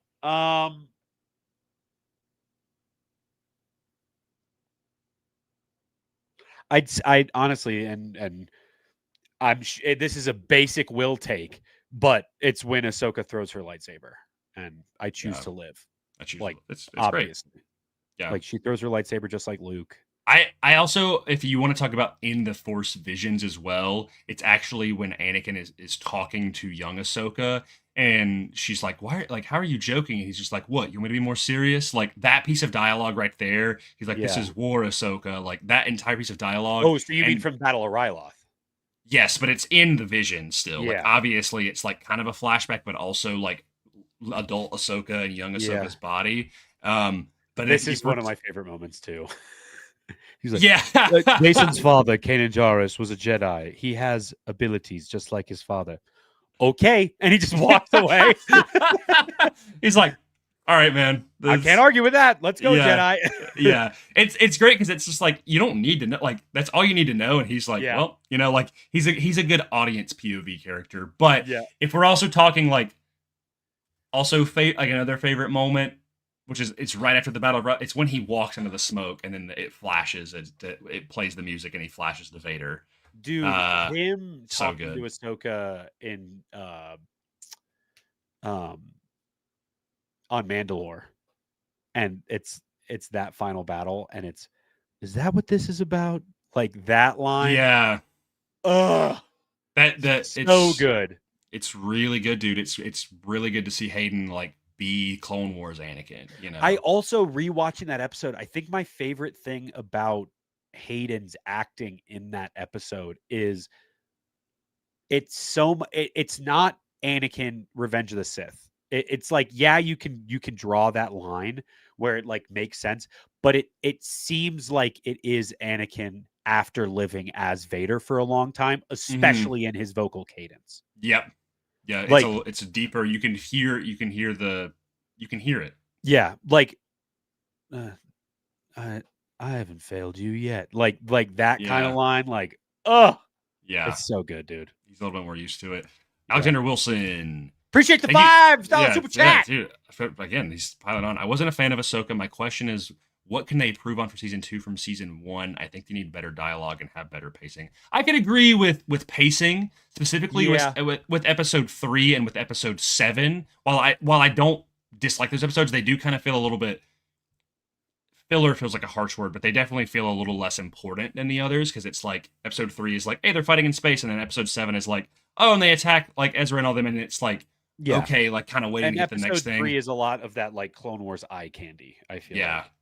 like. I personally think season 2 will improve on season 1, mainly because the plots will be separate. I think watching season 1, I was like, man, how are they going to wrap all of this up? Because I just assumed it was going to be one season. Now knowing that it is going to be 2 seasons, I don't know if you have rewatched it, Alexander, but it does help knowing that like the plots are kind of going to be split. That we're going to have the Thrawn front in the main galaxy and the Balin front on the Yeah. other.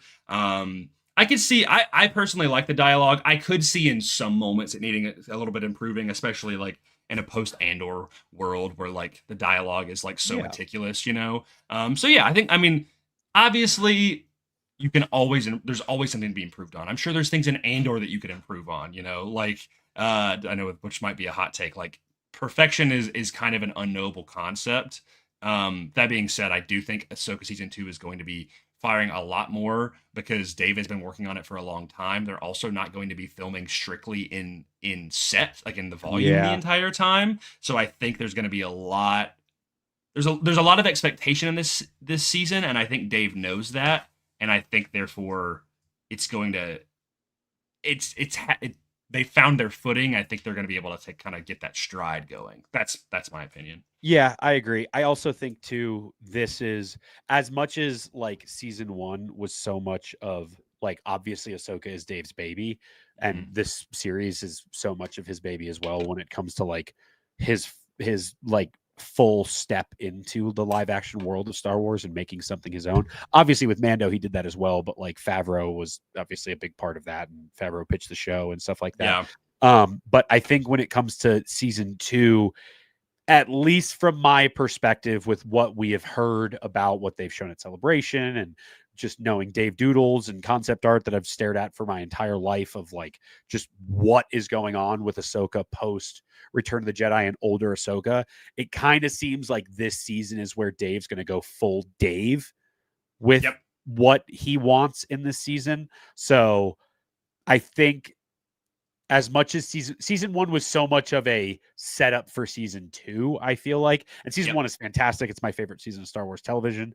But I think season 2 is really going to knock our socks off with the weird woo-woo Force Dave Filoniisms that he is so that's some of our favorite reasons of why we love Dave so much. Yeah, you can't see it, but Will got me this really cool Yoda board game, and it's starting to turn into my Yoda Dagobah shrine because I love the cave scene, and what the nexus or the versions of the forces there. But that's what that's what I'm hoping for. I think it's gonna get weird, dude. Yeah, like again, like that whole thing earlier from like the ancient machines from a dark and terrible past. I'm like, give it to me. Give me the Force machines and different ancient cultures and what we can learn, what Sabine's going to learn and how she's going to grow as a Jedi and how Ahsoka's going to grow as a master now that they are actually a functioning master and Padawan duo. Like, give me that stuff. Especially, dude, with like Mortis gods and stuff, dude. Anyway, yes. Well, first let me do this. Hold on.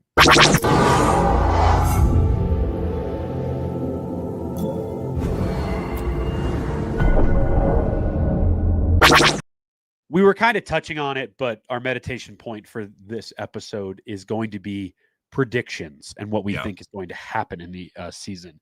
I am going to pose a question to you, and I don't know. I've never asked you this, and we've never talked about this. Okay. Do you think Ahsoka is going to die in Ahsoka season 2? Nope.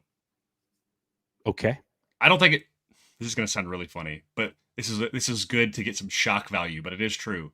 I don't think Ahsoka will ever die. Hard disagree. You want to know why I don't think she won't die? She will no longer be on the living plane of humanity. Okay. We're going to see some form of death where she removes herself from being the mortal Ahsoka that she is. That doesn't require death. She already died. That's the thing. Like, she's already been stabbed by the Mortis dagger and or she was already corrupted and then died and was given life again. I don't think there needs to be another death scene for that to happen. I think whatever will happen will be more in I am just taking the place of this now. So, okay, then let me pose this. Do you think there will be an end to Ahsoka's story in Ahsoka season 2? Where she becomes the daughter of Mortis and she moves out and that's the end and we don't see anything else.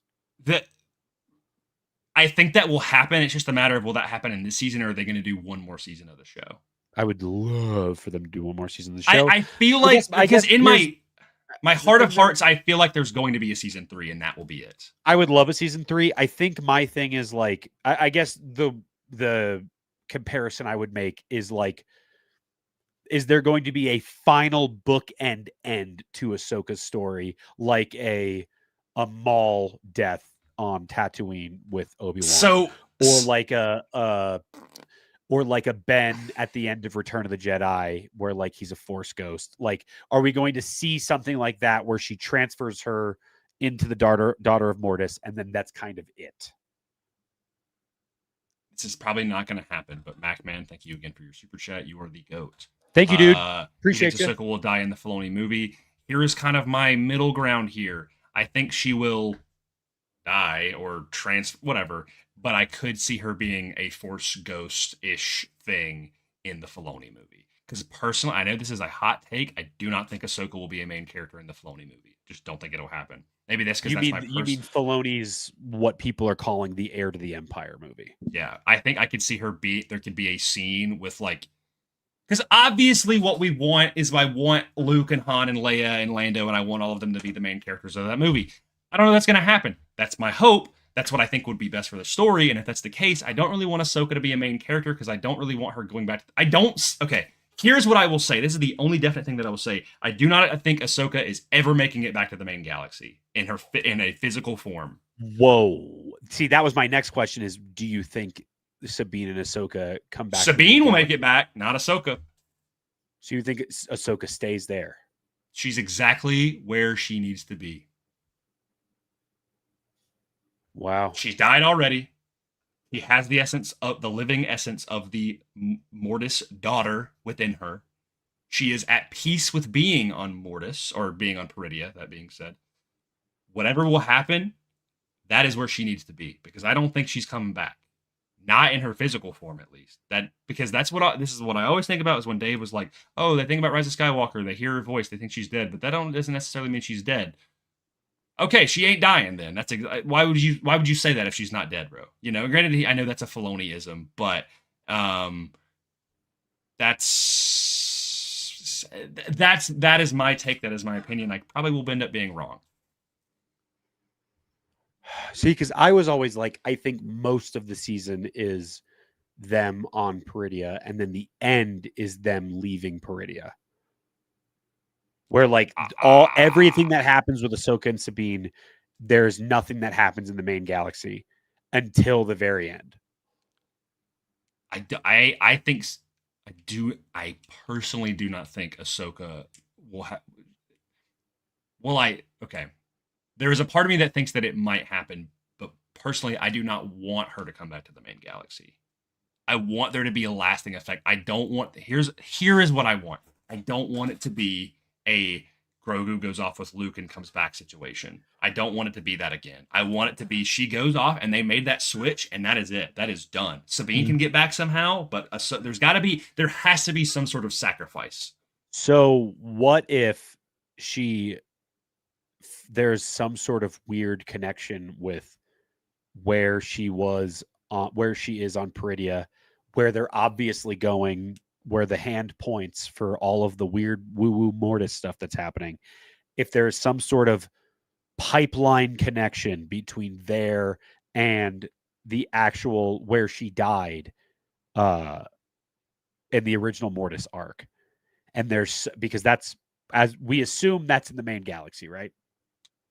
Which one? The original Mortis arc. See, that's the weird thing is I don't think so. So then how did they get there? They literally pull up to the Citadel. Rex, when they wake up after the whole arc, they're like, y'all were gone. Y'all were just not there anymore. But that's my thing. Flash, and they're like gone. They're like, you were just missing for hours. So do you think that was Peridia? I think Peridia is if it's not Mortis itself, or at least some plane of Mortis, because everything is dead post Clone Wars. I think it is some parallel physical iteration of Mortis. Like what I think of is like, okay, think about whatever is flashing as like the Dagobah cave. And if you walked into the Dagobah cave and you walked out, you would be on Mortis. This is obvious. This is not a canon thing. This is just me being like, I think they're going to go there, and whatever's going to happen, there is some technology or some ancient whatever for them to actually get to Mortis. It might even be a complete duplicate of the Mortis Citadel, but on Peridia. That's kind of my. We're getting really into speculation. You're unlocking a Poseidon. This is a good prompt that you had.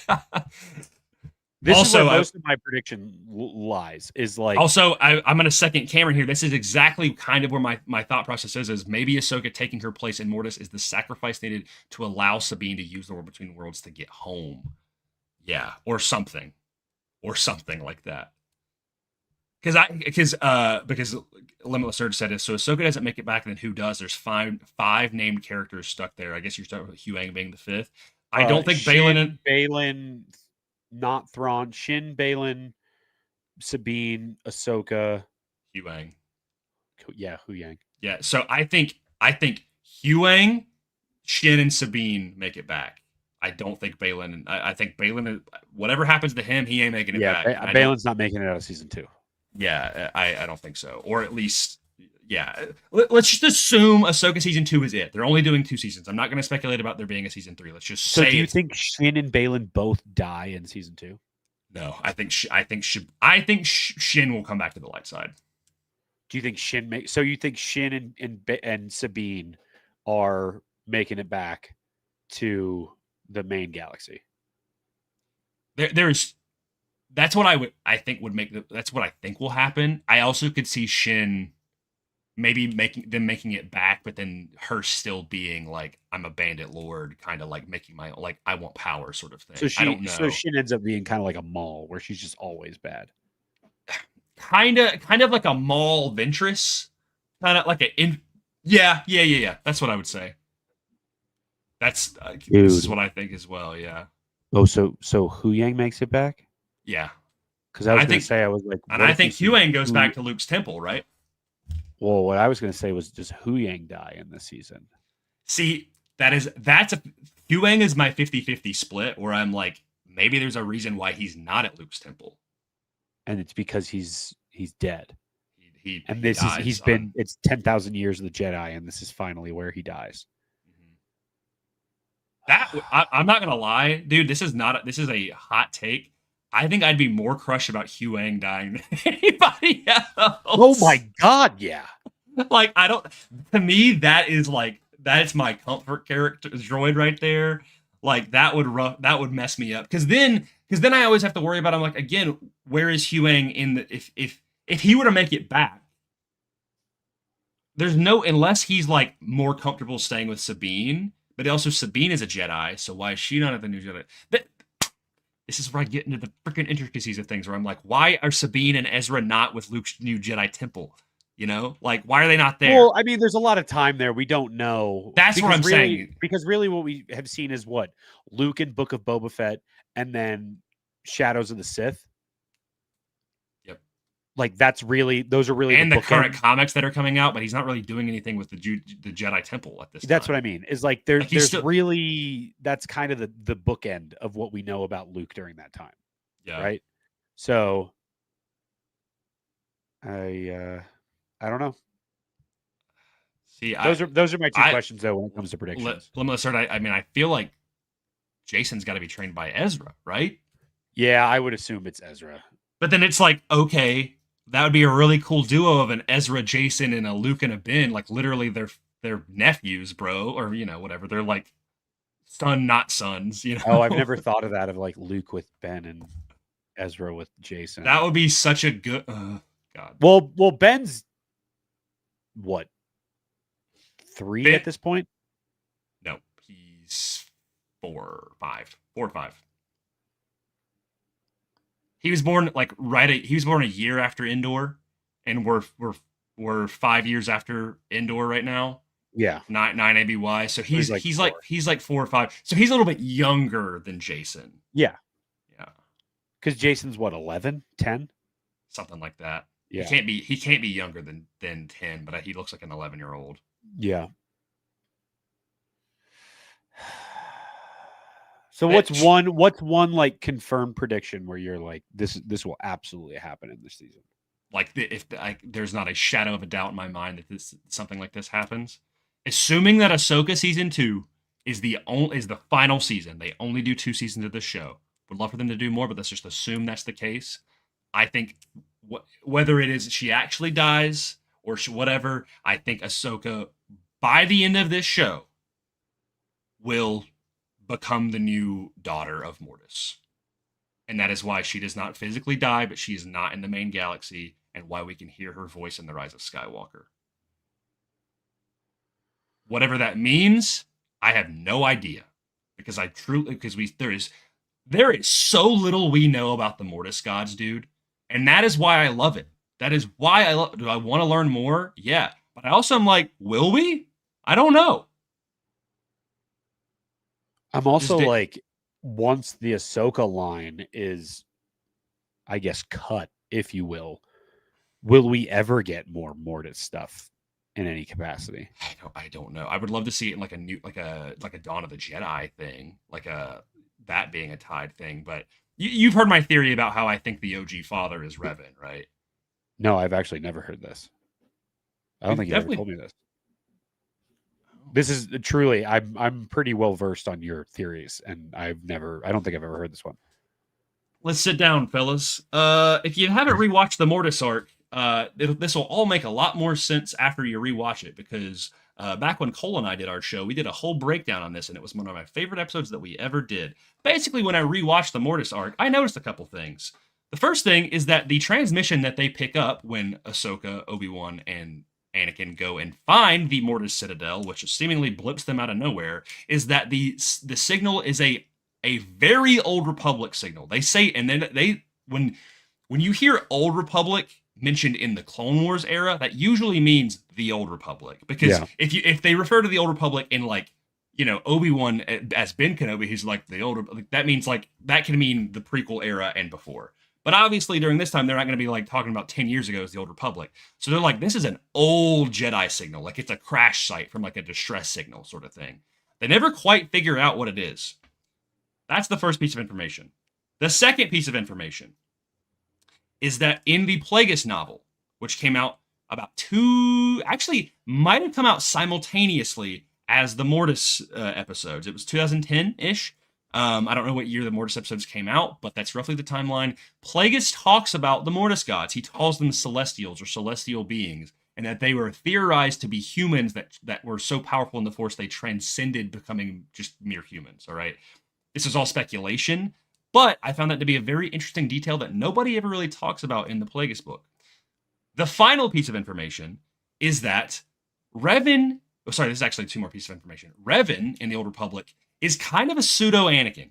He kind of goes back and forth between the light side and the dark side. He's kind of this neutral. He's not a gray Jedi, because that doesn't exist. That not even in Legends that does that exist. But he goes from being a Jedi to falling to the dark side to coming back. He face turns, right? Kind of like the way Anakin does.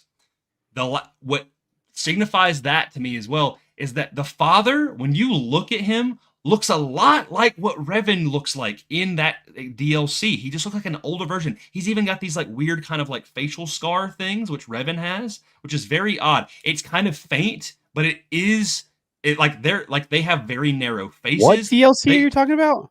The DLC for the Old Republic, where Revan comes back. That was where we first canonically saw Revan, and he doesn't have a mask on. Yeah, he looks like Keanu Reeves, which is why everybody wants Keanu Reeves to play it. Why do I not have recall on this image? Oh, this. Okay, yeah. Yeah. Gotcha.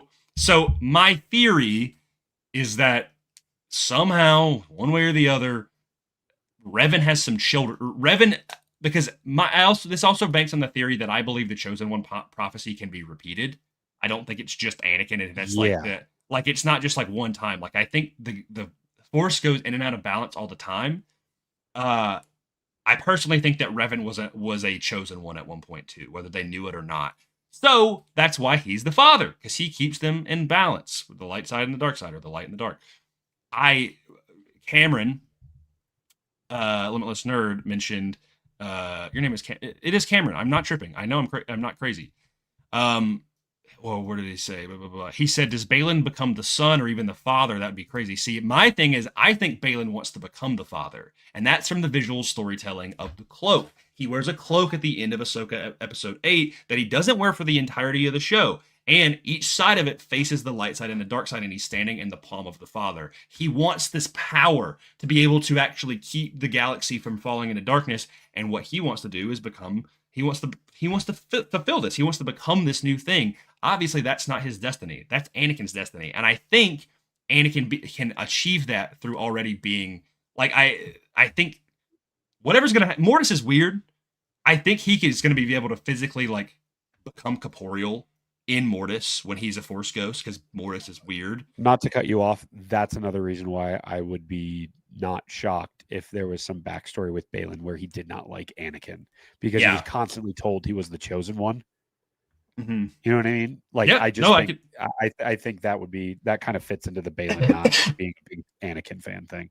Yeah.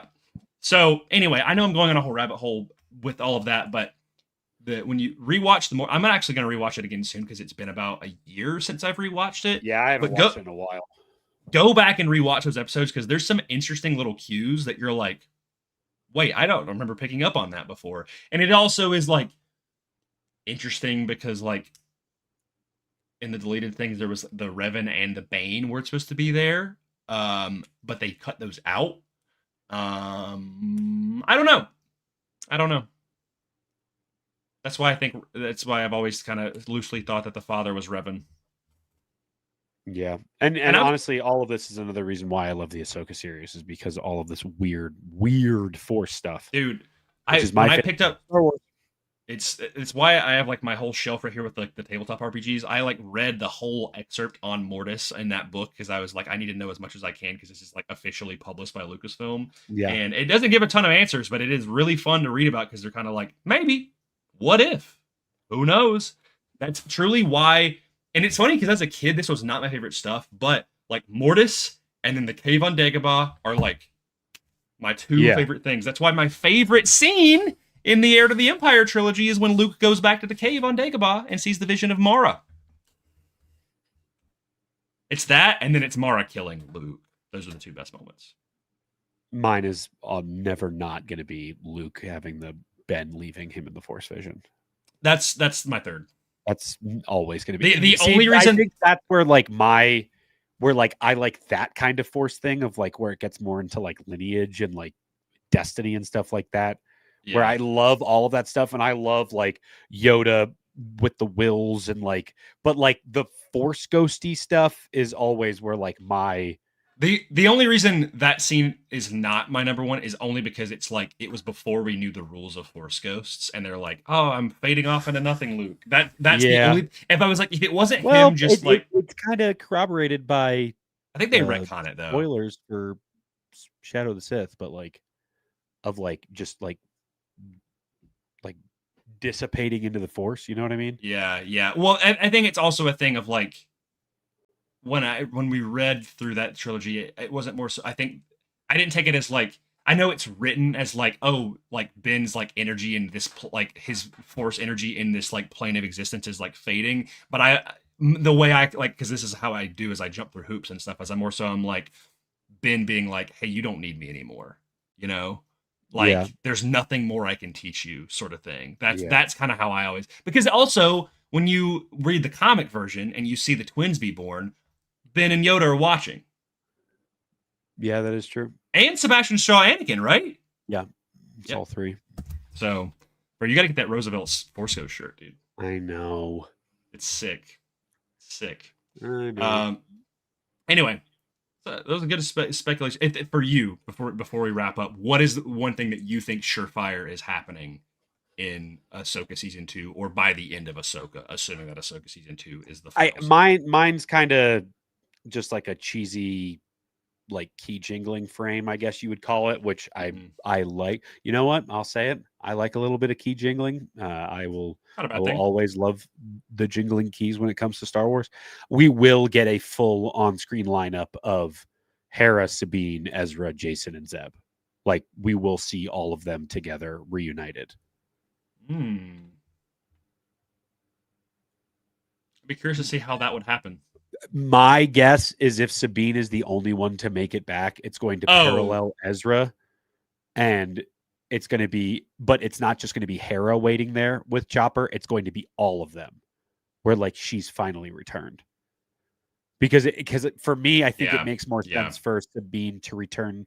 Ezra loves his family, his found family in the Ghost Crew, but he's never like needed it. Sabine is somebody who is like, she lost her family, and that drives so much of her character that to be reunited with her actual, not like obviously found family, but her actual true family of like her walking in that same line, and Zeb, Chopper, Hera, Ezra, and Jason all kind of being there. You know what I mean? Also, like, we've never really seen Jason and Sabine interact. Dude. So yeah, because he calls her Aunt Sabine in season 1, and I was like, and truly one of my favorite moments in all of Ahsoka is in that second episode where Hera is like goes full mom mode in the hologram talking to 100%. Like, yeah. But I really think we get the Mando movie. Zeb somehow leaves and says something along the lines of, "There's something I need to do."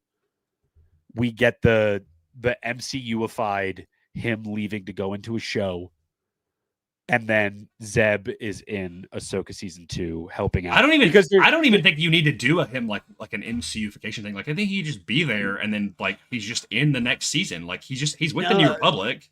Knowing how they like to promote from within, I think it would make sense for the full movie, the most recent Star Wars movie, the return to theaters, to have a nod, a little wink wink of like, and you should go get a Disney Plus subscription to go watch our new show. You know what I mean?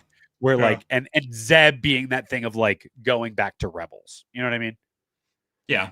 For me, I think if there would be a more pragmatic version of that would be because I'm assuming the villain of Mando Grogu is going to be one of those Imperial Shadow Council guys, that Thrawn would be the connection to that. And that's sort of like, oh, who's this? Like Thrawn shows up in one of the council meetings and you're like, but we also don't know when this movie takes place, to be completely honest. It pretty much is it's a linear path. Okay, but is this movie 9 ABY as well? I think if it's not 9 ABY, it'll be like 10 ABY, which corroborates your time jump thing of like a month or two later after if this movie takes place in 9 ABY, justice for the Mandalorian to take place in any year other than 9 ABY. Just let him live for another year outside of 9 ABY. Well, at this point, it's been about a year, right? If all 3 seasons of that show, Book of Boba Fett, and the Mando movie are all within 9 ABY, that's the year of the Mando. That's Mando's year, baby. That's crazy. Mando of the year. Does Mando die in Mandalorian and Grogu? No. You don't think so? No shot, dude. I think Grogu dies.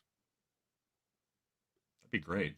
Zeb just steps on him with his big old purple toes. Carabast! Oh, well. And then just leaves. Oh, what was this, a Melu run? He like picks up his feet and it's all like green goop. Why does it smell like macaroons? Why is he Australian now? Yeah, it's a macaroons. 19 ABY, 4 ABY, and 9 ABY are jam-packed. Yeah, bro, you know ball. Well, do you have anything else to plug or talk about? Go watch Grayson's interview with Matthew Stover. Yeah, if you want to go watch that, I plugged it, but we got people here. We've also consistently had like 30 plus people watching like the whole stream. Yeah, dudes. We appreciate you being here. Thank y'all for being here. Thank you for the super chats, by the way, for everybody that's tuning in. Like, truly, absolutely, that's incredibly kind of you. And thank y'all for just being regulars every Monday. It means a lot to us. And so, we will be back next week. What will we be talking about? Depends on if there's any news that comes out. And of course, we'll be talking about episode 6 of Ahsoka as well, to wrap that up. And go get your copy of the Revenge of the Sith annotated edition that comes out next week. Get your pre-orders in. You're not going to want to miss it. If you have not read that book, get that copy because it's going to fly off the shelves. I promise you. Looks real cool. And while we're here, I just want to shout out all the members of Focus Squadron, official Yes, members, sir. the best star pilots in the galaxy and good friends. You can join the ranks of Focus Squadron today by becoming a member on YouTube. Shout out to Focus 3. Cole was in here. Obviously, Focus 4, MacMan for all the super chats. Downcast Bug, Focus 5 was in here. Limitless Nerd, obviously, is in the chat as well. And then Star Wars Insight as well. Focus 7. We appreciate all of you for being here as members of Focus Squadron. If you'd like to become a member of Focus Squadron, you can support the show by becoming a member at the link in the description or on the page on YouTube, or there's a bunch of links everywhere else. We really appreciate you if you would like to become a member. Focus 6 signing off, Focus 7 signing off, Focus 4 signing off, Focus 1 and Focus Leader signing off. Grayson, what do we got before we end? Your focus determines your reality. We'll see you next time.